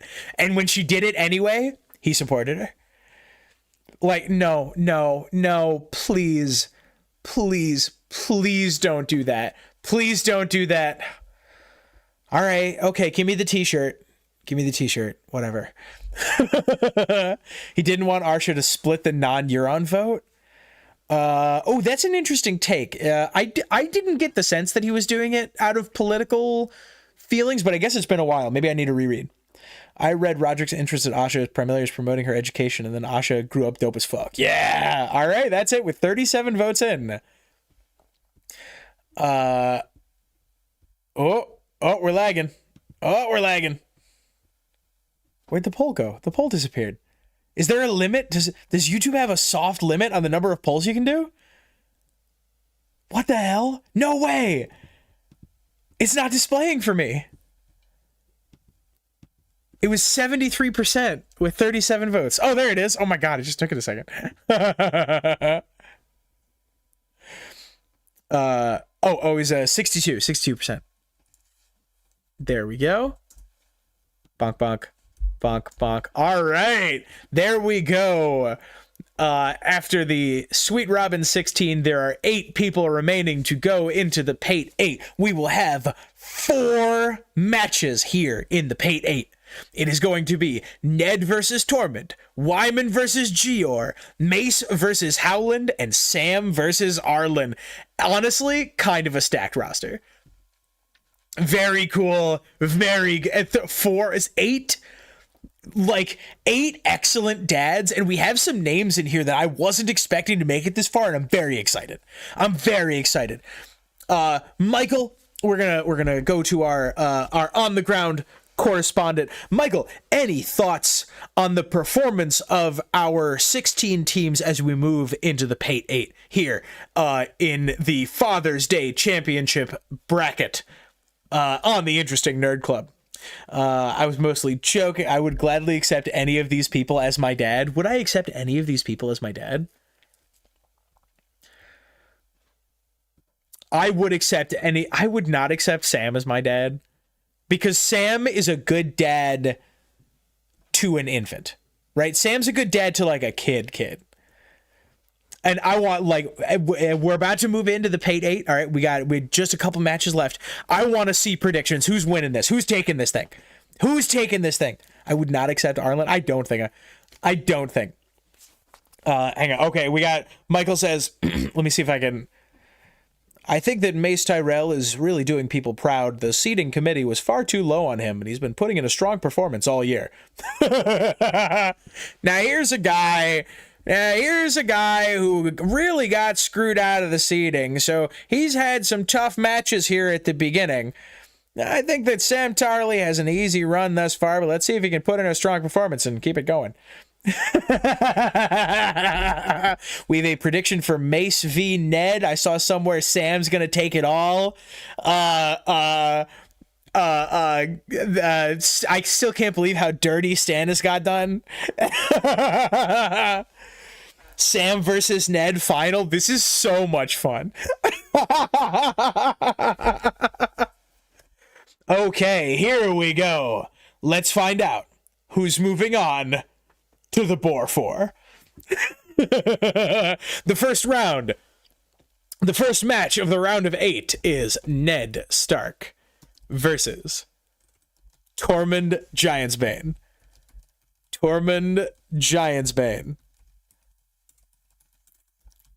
Ned Stark. Ned versus Tormund. There we go. Ship it. Let's see what you guys got. Let's see what you guys got. Ned Stark, we know his story. We know him quite well. He's been doing a powerful showing so far this year, taking it in an easy walk on 92%. He crushed Jaehaerys the First, walked through it, and then in a tough match versus Oberyn Martell, he comes away with 79%. And Tormund, who took out Tywin, not a tough one, Tormund taking out the sleeper Davos, who won his first match with the highest single vote score at 95%. Tormund Giantsbane took him out, no problem, 74% of the vote. Michael says Ned did get his kids direwolves, but let's be real, Tormund would absolutely have given his kids direwolves if they found those pups. Michael, that's a great point. You're telling me that Tormund Giantsbane wouldn't give those kids dogs, but of course, would Ned Stark give the kids bears? And I think the answer might also be yes. Tormund Giantsbane never killed his kids' pets. Great point. Great point. Great point. Ned Stark never gave his kids as hostages. You ever think of that? 31 votes in. We're going to give it another 30 seconds because it could be a close one. Buck. 58% for Ned right now. Tormund wouldn't have killed Lady because of some Then queen. Yeah. Ned said baby Rickon had to feed his own wolf and would not allow adults to help him. I am not 100% confident that that's necessarily bad parenting. I mean, like, is it ineffective parenting? Maybe, but I don't know if that's the same thing. Would Tormund maintain the Jon lie for his protection? Probably not. Ned created wolves, Tormund created bears. What's the over-under from the Citadel for Sam to take it all? Did he cheat for the Lord Commander vote? Yeah! Has Sam been stacking the vote? Well, there it is with 58% of the vote. Ned Stark, number 1 seed, takes out number 3 seed Tormund Giantsbane and advances to the quarterfinals. Wait, no, advances to the semifinals even. Yeah. Up next, we have Wyman Manderley versus Jeor Mormont. Wyman Manderley versus Jeor Mormont. This is the most, like, engagement we've ever had on the stream. Wyman versus Jeor. Get your arguments ready. I'm setting the timer. I'm going to set the timer for 2 minutes, 30 seconds. Ready, go. Go, be free, have fun. Such a close vote, says Val. It was a crazy one. All my chins are trembling in anticipation, says Minty. Rip Tormund. Tormund trusted Jon after being betrayed twice. Maybe not great judgment. Does judgment make dad? I bet Tormund would keep up the Jon story. He tells everyone he fucked a real she-bear rather than reveal the Mormonts are his. Wait, that's a great point, Michael. That's a fantastic point. Ned also wasn't going to let his kids keep the puppies until Jon stepped in and self-sacrificed. True. Jon, great older sibling. Jon, great big brother. Wyman, I think, wins out because none of his kids were slavers. We try not to let results be too much, but we can't let results be nothing. Results have to be some of the problem. Jeor shouldn't have made it in this far. Jeor, let's see how Jeor's been doing. Jeor, who took out Aegon V. I think it's nuts that Jeor beat Egg. Jeor beating Merit Frey, fine. Merit Frey's a non-character, but Jeor beat Egg 58-42. It's crazy. Did Wyman raise any criminals? Not to my knowledge. One of them did get locked in Harrenhal for a while. The North has great representation in the quarterfinals. Wendell is goated thanks to Wyman's influence. Even Brienne was a fan. Jeor let Lynesse marry Jorah and bankrupt his island. You know what? A little bit of a parent, parental influence on kids, making sure that they make the right decisions, is something worth noting. I voted against Gior every round, says Wesley. And Jorah definitely seems the type. Gior taking the black so his son could rule is one of the top dad moves of the year. But one game doesn't make your whole season, says Michael. I think that is a spectacular point. And while we have seen that Gior has the capacity to be a fantastic dad, he really never made it out of the minor leagues. We're glad he was here, but I don't think that he's going to make it.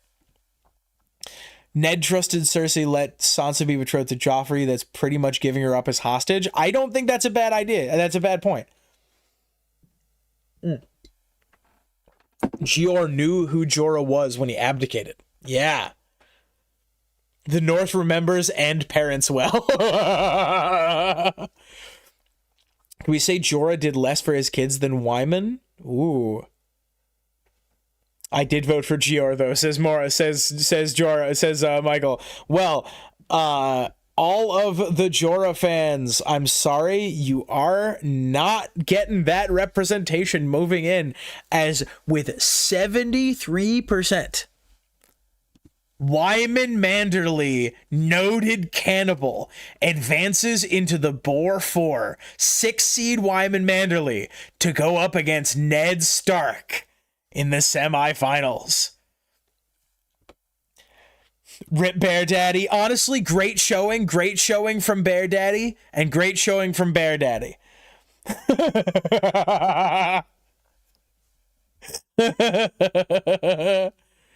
All right, here we go. Moving on to the Southern bracket. We have what I think is a fan favorite match. I think that this is going to be one of the most hype matches of the entire season. It's Mace Tyrell versus Howland Reed. Two people that I did not think were going to make it this deep into the tournament. Mace versus Howland. So, like, a sleeper candidate is guaranteed from here to make it into the Boar 4. Here you go. We're sending it. The Southern bracket. My bracket has Southern ambitions. Here we go. We're going to do 2 minutes because we already started and I didn't hit the timer. Here we go. And now his watch has ended. In this case, we don't choose the bears. We choose the men. We have Val screaming the Southern bracket, Julie screaming the word woman over and over again. Name a woman for $1.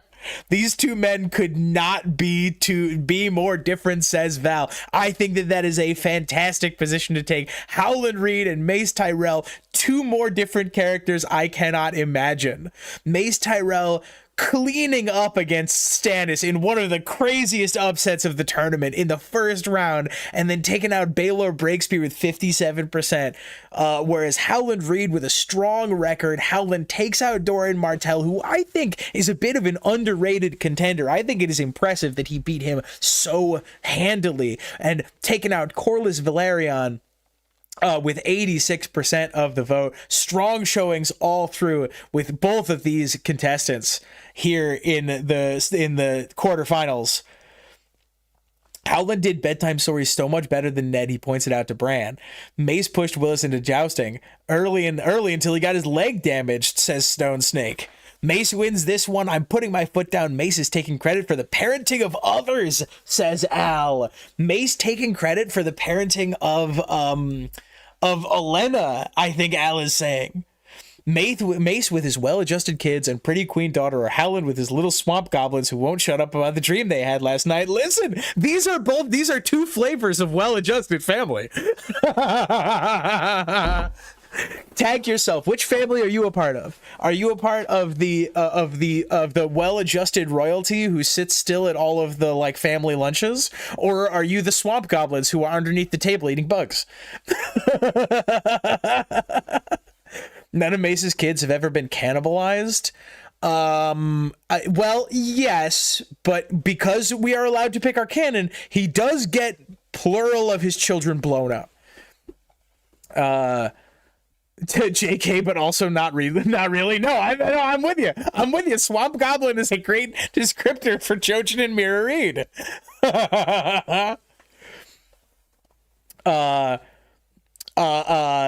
LGBTQIM plus representation minus with Mace the Ace. Yeah, because there's still a probable chance of all his kids surviving. I really do like the take that Mace Tyrell would would march with Loris at Pride, right? He wouldn't get it. He wouldn't be like he wouldn't be on, but not that he wouldn't be on board. He wouldn't get it, but he would be like, no, this is what my kid wants. No, I'm here with my kid and his boyfriend. Excuse me? No, I'll kill you.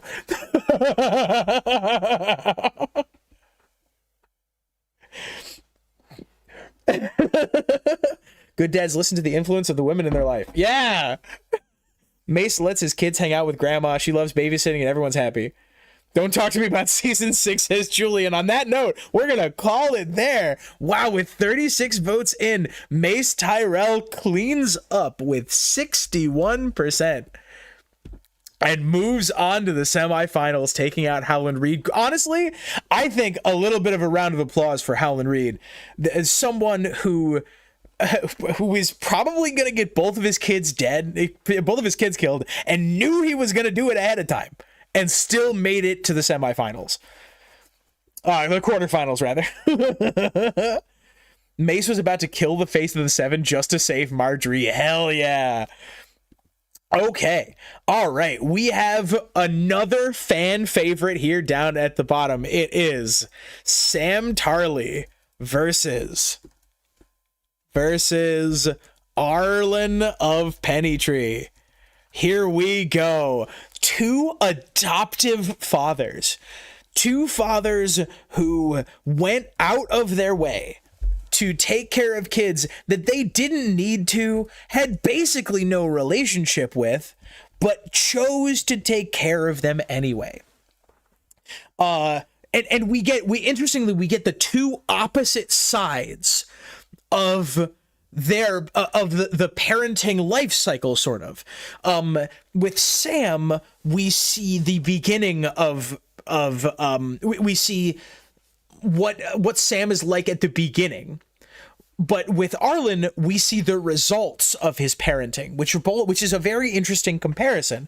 We know that Arlen was a good parent because he created a good kid. We know that Sam is a good parent because we see him stepping up in the moment. Also a Southern bracket, yeah. Sam beat an older and marched kid and mom, beat an other and marched kid and mom back to the castle instead of fleeing. Yes. What if Sam becomes the Arlen to Aemon's Dunk? Yes. Yes. Hell yeah.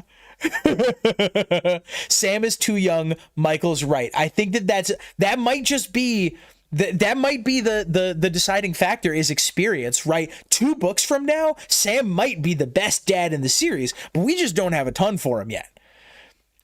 Arlen, we don't know the end of Sam being a parent. Arlen's son saved the realm multiple times. Yes. Sam is too young. Michael's right. Going to be a great contender in future years. Honestly, for a rookie quarterback, we're really proud of him for getting this deep into the bracket. We've never had a rookie win this bracket before. Monster is a repeated concept with Dunk. Ooh.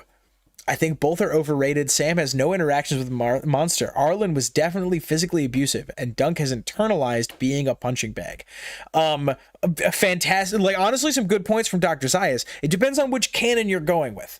I think a lot of people are reading for book canon, where Arlen seems to be just a happy-go-lucky traveler. Like, yes, Sam will do a lot and fought the others and helped save Gilly, but we don't know how he will raise kids. Yes. Saving it, you're right. Saving a kid and raising a kid are not the same thing.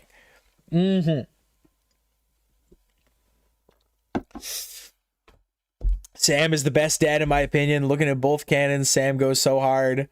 Sam stole Heartsbane for Monster and messed with Dangerous Randall. That's true. Again, I think Arlen isn't a great dad so much as a romanticized by a monster orphan Dunk. Ooh. Not that it makes it okay, but being a punching bag is what helped him save the realm multiple times. I think that if true, that is the sort of thing that would make him a much better, like, politician, right? Much better for the realm than he is as a dad. But we're going to call it there.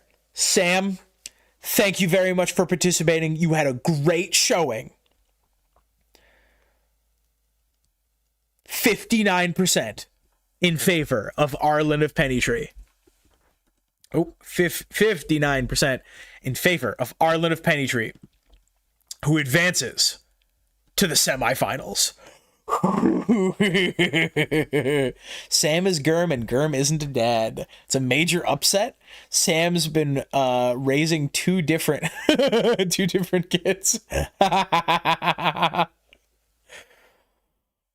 You can only be brave when you're afraid. Good point, but it helped prepare specifically for Dunk to do great things. I hate that he was beat, but I don't know why he wasn't. But I don't know why he wasn't Randall. Yep, there was Sam could have been Randall Tarley, and he didn't. Sam chose, when push came to shove, Sam Tarley chose to be a good man, and that is commendable.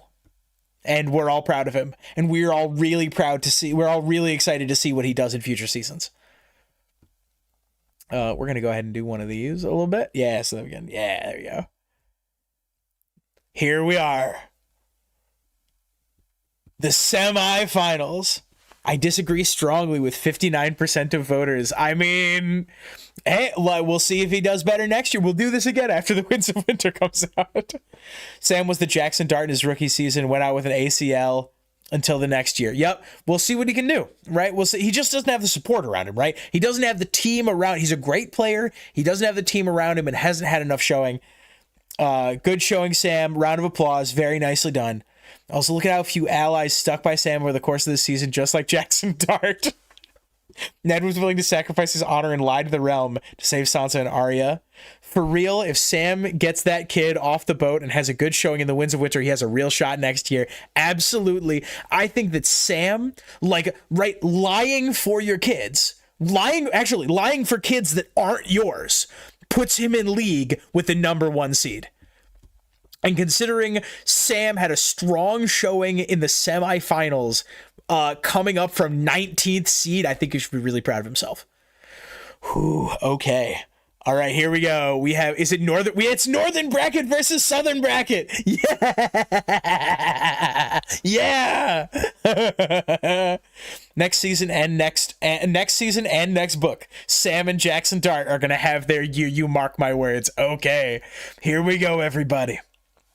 The moment we've been waiting for. This is the match. This is the match that people came to the tournament to see, right? This is the Sunday night match. This is what you come for, right? Next season and next. Oh yeah, Gurm has an idealized father figure, I feel, and that is not the blood relation. Do you think when Wyman fed Frey pie that he ligmaed? Yeah. All right, everybody, here we go. 3 minutes on the clock. Best dad bracket of A Song of Ice and Fire. Semifinals. This is the one that you all come for. Let me get some hype in the chat. Let me see some enthusiasm. Let me see it lighten up down there. As for the semifinals, it's Ned Stark. I might have to restart the timer. It's Ned Stark versus Wyman Manderley. It is Ned versus Wyman here in the semifinals. Go. Let's go. Let's see what you guys got. I don't know if I can choose, but Manderley idolizes Ned a bit, so maybe I'll just choose Ned, right? This is an interesting point. If one of the major players idolizes another of the major players, should that have an impact on how things go? Ned. We have literal chanting for Ned Stark. Not every woman can be as brave as my Willa is true love. That's a great, oh man.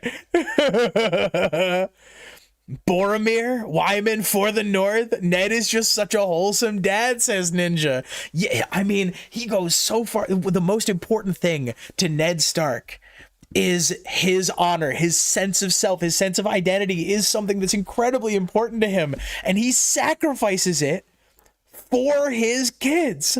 For Jon. He sacrifices it for Jon. We haven't talked at all this tournament about Ned's treatment of Arya Stark. Ned's treatment of Arya when his like 9-year-old kid, his 9-year-old girl says, hey, my big brother like gave me this sword. And he would have been well in his rights and it would have been very normal for him to take that sword away and say, no, you're not doing that anymore. Instead, not only does he let her keep the sword, he finds her a sword master. But of course, Wyman Manderley, who puts on a performance at the risk of himself, at the risk of his relationship with multiple political figures, just to save his kids. And then he manages to do that and to preserve his relationship with the North. At the same time, this is our closest yet. Oh my God, 38 votes in 30 seconds remaining. Holy crap, it is the closest we've ever had. Ned was so dadly, he didn't even want to hurt his enemies' kids. That's true. Ned, who has such strong dad passion, that he's like, I'm not hurting any other kid. I'm not seizing children from their beds. Ned's kind of a dumbass politically, but he's a great father. Ned also insisted on his honor over Kat and inhibited her ability to parent until literally the last second. Very true. And he paid for Arya's fencing class. That is a game, and in a nail biter. It was within 2 points for most of that match. And with 39 votes in, Ned Stark wins with 54%. Extraordinary. Yeah. Selwyn Tarth should have been in the tournament. No justice for Selwyn Tarth. Selwyn Tarth did not come in when we were doing the seating. Nobody mentioned him. Wyman is Ned if he could play the game. I think you're right. I like fantastic showing from Wyman. I like losing to the number 1 seed in the semifinals. There ain't nothing wrong with it. Oh my goodness. Oh boy, I'm gonna be honest here, guys. I think Wyman was the only one who had a chance to take him out. I don't think that Ned, I don't know. I think that Wyman was the one with the shot. And what the heck? Thank you for the new Patreon subscription, you freaks. He knew what Joffrey was from the start. He was fully against the match. Ooh. Wyman would have beat Littlefinger for real. He would have kicked the shit out of Littlefinger. Was hyping the even star when we were seating. I just got railroaded. I'm sorry. Ned should have schemed with Varys if he wanted to save his kids. Wyman went straight Liam Neeson. Yeah, I will find you and I will saute you. Yeah. All right, here we go. I don't know who's got the chops to beat Ned Stark, but it's going to be a great match anyway. Here we go, everybody. The other side, the Southern Finals. Start a poll. Mace Tyrell versus Arlen of Pennytree. Arlen of Pennytree. This is the fans bracket. The fans are loving this one down here. Oh my goodness. Mace, Arlen. Ready, everybody? 3 minutes on the clock. Mace versus Arlen. Go. Rose is in the chat, says Bowen. Mace, Arlen. A real father wouldn't want to make his son a knight, knowing how little fortune and fame would come with it for a lowborn. Ooh. But of course, he didn't have the ability. He we have to grade people where they're at, right? He didn't have that is the best that Arlen could do. Roses in the chat. I think Howland versus Ned would have been close too, in my opinion. Ooh, that's a good take from Malia. Roses in the chat. We have people spamming roses here with 2 minutes left. Two dads who have had just incredible tournaments so far. Mace Tyrell, who has beaten some really fantastic characters. He beat Stannis, beat Baelor, and beat Howland to be here. And of course, Arlen beating out Stefan Baratheon. Funnily enough, beating out Stefan Baratheon by a narrower margin than Mace beat Stannis, which is unreasonable. Beating out Roderick Harlaw in the second round, and fan favorite Sam Tarly in the third round in a real nail biter. Here in the Southern Finals with 90 seconds on the clock and 33 votes in, the Northern trials are over. Will the South choose the other main dad of the series? Will Arlen versus Ned be the final? Mace gets one son out of the Kingsguard as part of his negotiations to make the other queen. Yeah, he's a great dad for like arguing up. Arlen taught Dunk to be a knight so he could eat, and accidentally instilled the best moral compass on the continent. Mace taught his sons to be knights so they could be famous. Ooh, a little bit of smack talk coming from Stone Snake. Arlen has a real I might not be your father, but I'm your daddy kind of energy. Whoa. We watch different shows. Or maybe we just have different tastes. 2 high-profile positions for his kids allows one to protect the other. Ooh, yeah. Mace is a psyop? We've never heard him converse with his kids once on page. Mace Tyrell isn't real. Arlen does more than Mace with way less. See, I like judging with the means in mind. I think that's a great point. Loras never has to take a wife, and no one can say anything about it. Wait. Fantastic political matches for his daughter, supporting his gay son, a fine knight in Garland, and sees his kid as a member of the Rainbow Guard and is like, fuck yeah, son. That's my kid. Mace Tyrell, during Pride Month, advances to the finals. He's covering that stuff perfectly, says Michael and Bowen. Even the whole Marjorie Renly marriage was a really good arrangement for them all. We do not know Mace supported his gay son. Well, we know that he negotiated to get him as a part of a king, as a member of the Kingsguard at basically the first chance he could, and put him right next to Renly. I don't know. He doesn't seem like the Tywin type where he would be completely ignoring those rumors. And with, what was it? 66% of the vote. 66% of the vote. Mace Tyrell takes out Arlen of Pennytree and advances to the finals. Oh boy. We're going to do the voting here for a full 4 minutes. How many times did Mace go hungry so his kids could eat? We have hostility in the chat. We know Olenna did, not Mace. Mace versus Ned is going to be crazy. Let's go. To be fair, if Olenna is okay with it, I doubt Mace is going to have a disagreement. Orlan says this is outrageous. Olenna was the better dad. Well, it is the hallmark of a good dad to have good co-parents. I can't believe this is the finals. Like, this is what I expected. This is not what I expected. All right, everybody. Michael, I'm gonna here we go. 4 minutes on the clock. 4 minutes on the clock. Ned best dad, no contest. Rose emojis, roads emojis. No shot for Mace. Ooh, it's gonna be a good one. It's gonna be a good one. Ned Stark versus Mace Tyrell. Here we go. Ned. Mace.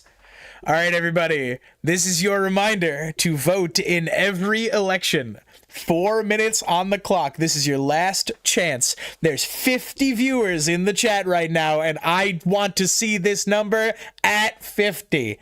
Go.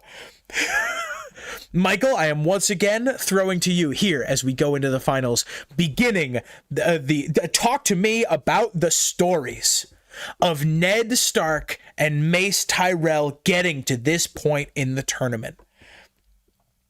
Tell me how you feel. Tell me what we should take away from these fantastic competitors. Ned Stark, #1 seed, beating Jaehaerys, Oberyn, Tormund, and Wyman Manderley. Three extraordinary competitors, and Jaehaerys Targaryen, who I really think is underseeded in this tournament. Not to say but you know, any given Sunday, I think that Ned is a stronger competitor, but on any given Sunday, anything can happen. And of course, Mace Tyrell, 24th seeded? 24th seeded Mace Tyrell making it into the finals at all is bananas. Mace beating Stannis, a strong dad for the series, Baelor Breakspear, Howland Reed, and Arland of Pennytree. Goodness gracious. Ned Stark was always the blue blood favorite to get here. He has won many a Reddit argument in favor of the best dad of A Song of Ice and Fire, so it's not really a surprise to see him here in the finals, says Michael. Mace straight up goes to war for his kids. Mace the ace. Ned is 100% better dad than Mace. Catelyn literally leads Robb to war. That's co-parenting if I ever saw it. Y'all are trolls, says Val. Y'all are trolls. Mace bribed the chat, says Val. None of Mace's kids are in the death cult of a shadowy assassin, says Mayo. Mace is the upstart who's really coming into his own. People are finally recognizing how well run his program is, and it'll be a big moment for him to take his first title here. 1:45 to go. Save the Neds, girl. we see Ned make more mistakes than Mace. Rose is in the chat, says Bowen. Stop the steal. The Tyrell pockets go deep. We're talking about election fraud here. Oh my gosh, I'm gonna break something. This is why winter must come.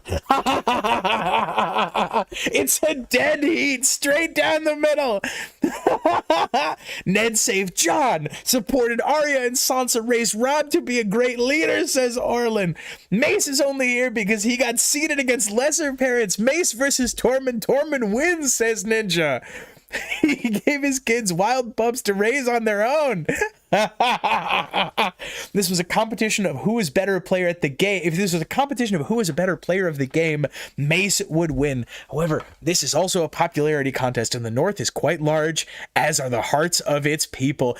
Oh my god, it's neck and neck. It's actually neck and neck. 36 votes in, 40 seconds remaining, and it is literally tied.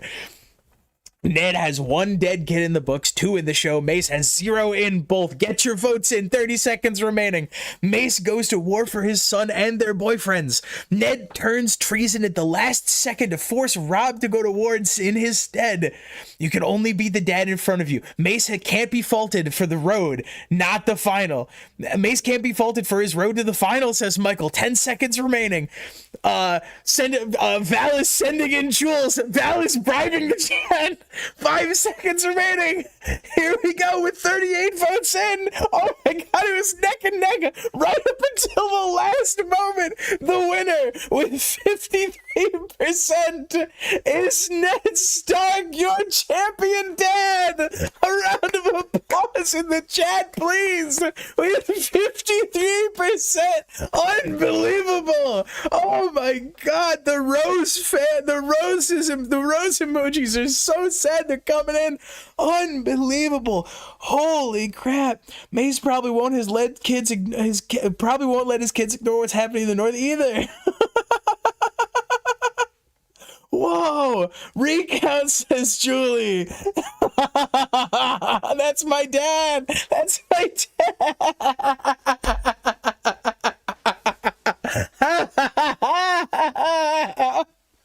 Yeah.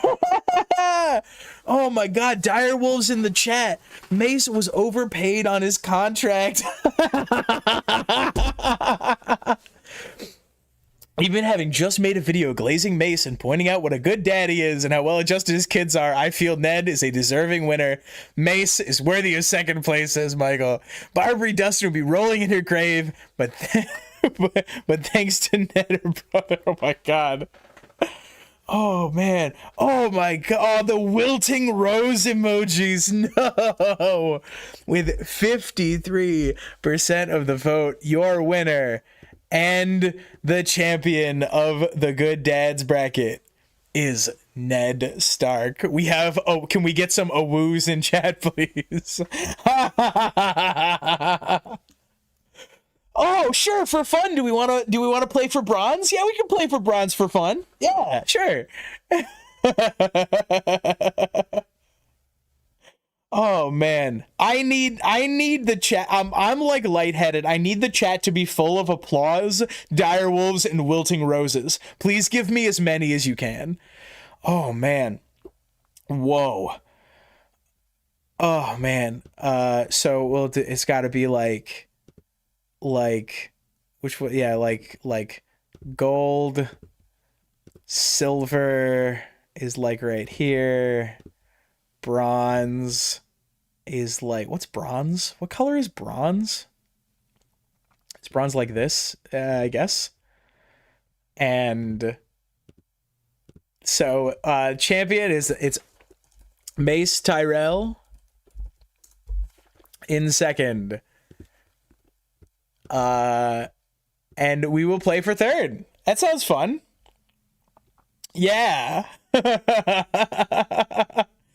Double chin domination for third. What is one vote versus the whole kingdom? Everything. Also about Ned versus Mace. If Ned has left his daughters in the north, Sansa wouldn't be under a fake name and people wouldn't think Arya's dead. Oh, Bernie best dad. Dogs, awoo. Mace versus Bernie. Mace versus Bernie. Oh, if they stayed, Rob could have sent them somewhere, but no, he wanted Sansa to be there and learn from the experience and marry Joffrey. I don't know why Arya went. Oh man. All right. Bronze medal. What is this called? The fight for bronze, the losers finals. Losers finals. It is Wyman versus Arlen. Have fun. Go ahead. We're doing 2 minutes because I gotta go. 2 minutes. Go. Have fun. If Ned lost, I'd blame Chillstein. Yeah. May's taking credit for being a good dad like he took credit for holding Stannis in Storm's End. Arya coming south to study swordplay, I guess, is baffling to me. The Merlin King, Wyman. Oh, Wyman's taking it. Wyman's taking it all day. Fan favorite, Wyman Manderley. Oh, wow. All right, Michael, sports correspondent Michael talks about stuff. Would you like to give us one more piece of commentary here at the end? We're throwing to you on center ice. Oh, holy cow. What an awesome thing. Oh, she didn't go there to learn sword dancing. She went there to be with Ned and learn about court stuff. Remember how great Wendell is? Brienne endorsed candidate. Yeah, that's true. Oh, it's kind of a dead heat. With 28 votes in. Oh man, mermaid sigils. That's it. We gotta be done. We gotta be done for the day. I have stuff to do. This has been my favorite stream we've done in a long time. This is awesome. We gotta do more of this. Oh yeah, dude. This is great. With 30 seconds to go, it is a dead heat between Wyman and Arlen. I'm a little surprised. Oh man. Oh, that was amazing. I'm gonna lose my job. Oh yeah, dude. 10 seconds left. There's been much made of Wyman's eating people for revenge for his kids, but I feel like we don't know for sure if Wyman hasn't also eaten people in a bowl of brown. I don't think that should be overlooked here in this third place battle. Not sure it will sway things. Wow. Okay. Then the third place does in fact go to Wyman Manderley. With 52% of the vote, which I believe is the tightest of any match so far. Any match in the entire bracket. Wow, look at that. Biggest match, Davos versus Robert. Biggest, yeah, absolutely.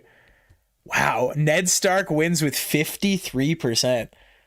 Yo, we're gonna talk about this on a video this week for sure. Oh man. All right, everybody. That's it. I like the energy went crazy there at the end. It felt like I was actually getting a little bit hype there, seeing the finish. And we got to I gotta be done. That's it. That's our stream, everybody. Holy shit, that was fantastic. Oh man, Wyman never knowingly fed his kids people. That hard salt beef though, I don't know. Arlen and Dunk were on the road a lot. That's a good possibility. Bravo, excellent showing all around. This is a great idea. Can't wait for the moms. Yeah, the moms bracket is. We have some of the seeding done for sure. The good mom bracket, mom seeds. Yeah, there we go. Yep, there's our mom's bracket. Oh, well, you guys can't see it. There it is. There's our mom's bracket. We have not seeded them yet, but we will do them. But we're gonna wait a little while. We're gonna give it a little while. Val says, "I'm so glad this is the first one I caught live." They're not usually this wild. Oh man, that was great. All right, everybody. Yeah. All right. I'm gonna give you guys a couple of minutes to argue about who got robbed. I'm gonna go up here. We're gonna give me like take me over to the We Believe, and I'm gonna give you guys like a few minutes to argue. But like I'm done. This has been great. Holy shit. Oh man, freaking the coolest video we've ever made. Sam robbed. Are you kidding? Stan is robbed. No, give me the bangers. Sam robbed. Stannis robbed. Stannis decent dad. 9-seeded Stannis. Roderick Cassell robbed. He should have gone further. I don't know. Roderick lost to Sam pretty handily. It's just tough seeding there.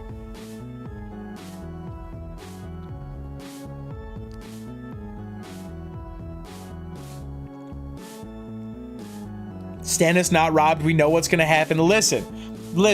We suspect that Shireen will burn. Some fans speculate that Stannis will be the one to do it. He gets no points off if it's Selyse, all right?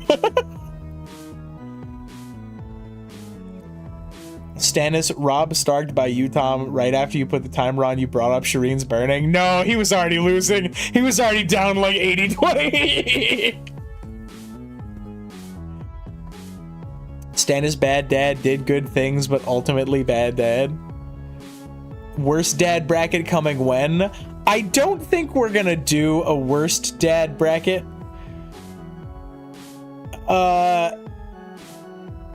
Because everything we do on this channel has to be fun, and I don't want to be like comparing. I don't want to be like ranking crimes against humanity.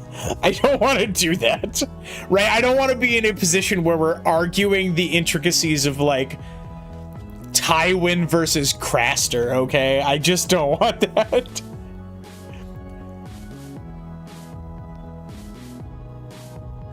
You know, Snipe Shot McLovin says, you know, it would be very funny if we could get Ned to also win Worst Dad in A Song of Ice and Fire. Michael says, some Germs have suggested Stannis will burn his daughter. I don't believe that. That's not canon. That's what I said. Some fans. Sandor to Arya should have been on there. No, Sandor and Arya are on the Sandor is on the siblings bracket. We all decided that Sandor is more of a big brother to Arya, same thing with Brienne to Podrick, more of a big brother figure. Craster, worst dad, no contest. They had to take worst dad out of the Olympics because it wasn't competitive. I also wasn't here for Bobby B, but he did send birthday gifts to his kids that were actually his. But up against Davos. Honestly, hot take, I think Davos did better than he should have. I think that Davos's decision making got a lot of his kids killed. We should do this again when Edbeer becomes a new competitor. Yeah. Or at least he gets Varys to send them things. He doesn't seem to like his bastards. It's just those darn fake kids he doesn't like. Stannis is also a bad uncle to Edric and probably Renly. Yeah, that's true. Rob got robbed, he lost his dad, so probably him. Selwyn Tarth robbed for sure. That's just true. That you should actually complain to the league about Selwyn Tarth getting robbed. We see Davos grieve Mathos on screen as Liam Cunningham, that helped him a lot. And I also think that Davos how do I phrase? I also think that Davos in the show grieving Shireen is points for him, for sure. Yeah, but they were decisions anyone could have made in Davos's case. I too was a bit surprised we didn't see Davos go so far. He's either absent as a father or leads to his kids in danger. Yeah, but the only match he won is against Robert Baratheon. To be fair to Robert, Joffrey is not a likable kid. Hey, listen, that's every time you have kids, the gods flip a coin. Sometimes they suck. Nope, he didn't do anything to stop it, though. That is true. Did we have record viewership this stream? We got up into the 60s. That's crazy. We got up into the 60s and then took a break at exactly the wrong time. Remind me not to take a break next time.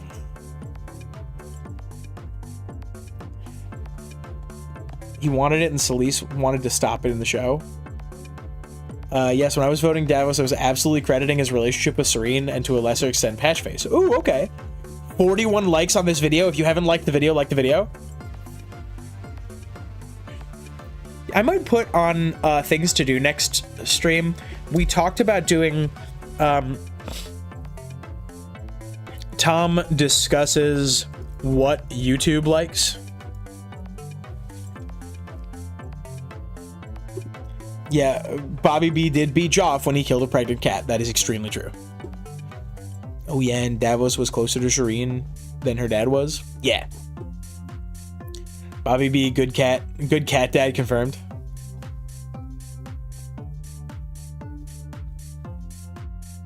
Good work, everybody. This was awesome. Joffrey and the cat was just trying to be like Robert after a hunt. Joffrey didn't have to be a monster, but after that, Robert didn't teach, and he let Cersei take over. And unfortunately, Cersei's parenting style is... Oh, best pet owner? Yeah, sure. Best pet owner. Best pet owner bracket. He's not as good as the best cat dad, Tommen. Hang on, I'm gonna go over here. Who are the other dads?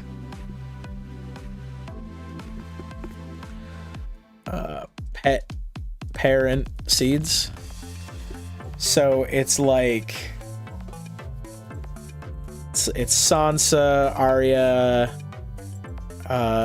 Jon, Bran, Rickon. I guess Ned's in there, sure. I guess Ned, 32 seed Ned Stark. Cold Hands, sure.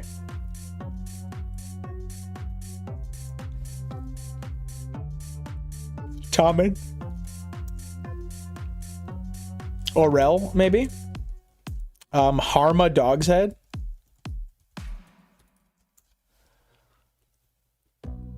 The Hound? Does the Hound have dogs?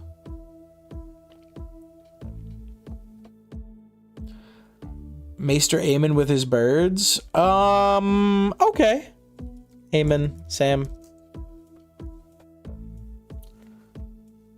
Varamir, sure.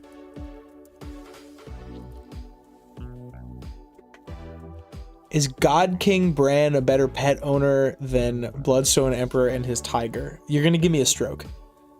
Do the dragons count as pets? I think no, but we're gonna put it around anyway, and we'll have that argument when we're doing the voting.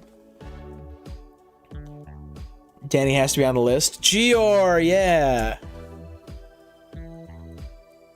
Oh yeah, the Hound has Stranger. Sandor. Yeah. All the dragon riders, huh? I think only the dragon riders who we see have a very clear relationship, like non-peer relationship to their dragons. Like I would not describe Vhagar as Aemon's pet. So if you bond an adult dragon, I don't think it counts. Nettles, I don't know. I don't know about Nettles.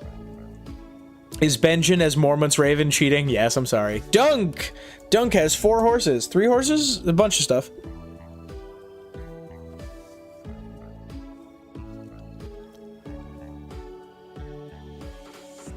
Nettles is not good to the sheep, that is true. Any dragons that had a rider and wasn't Dany's dragons? And yeah, Aemon not so much, but Laena and Vhagar, yeah, I don't think so.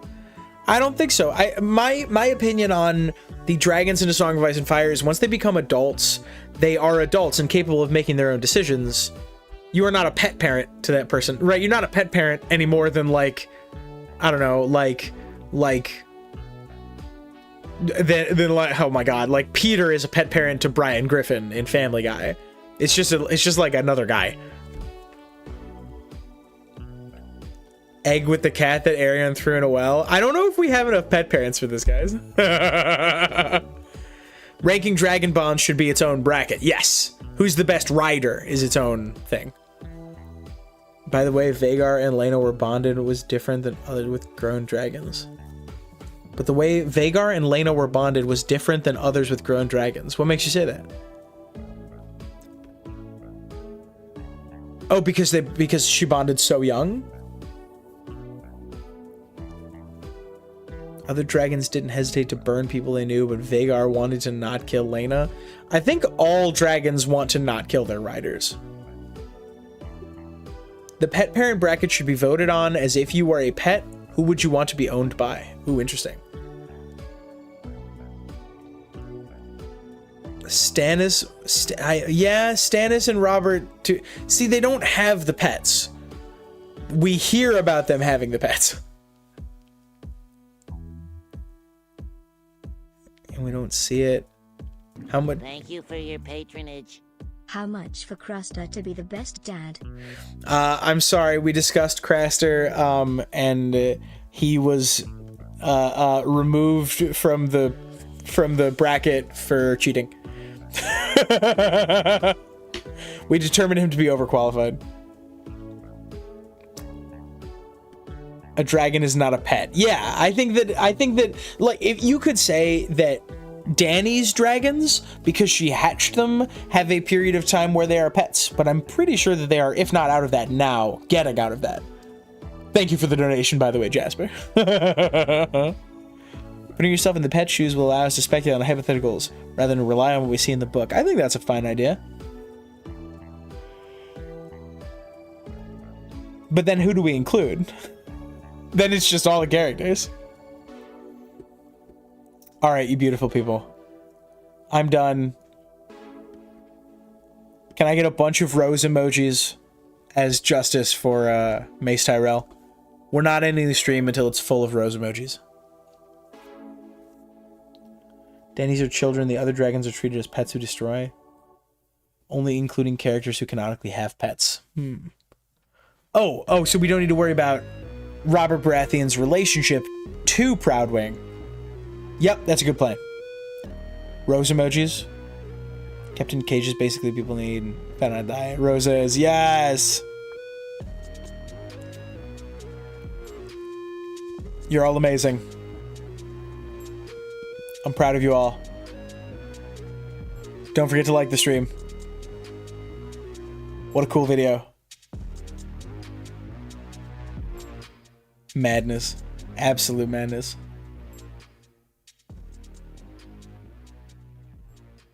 Get out of here. I don't want to talk to you anymore.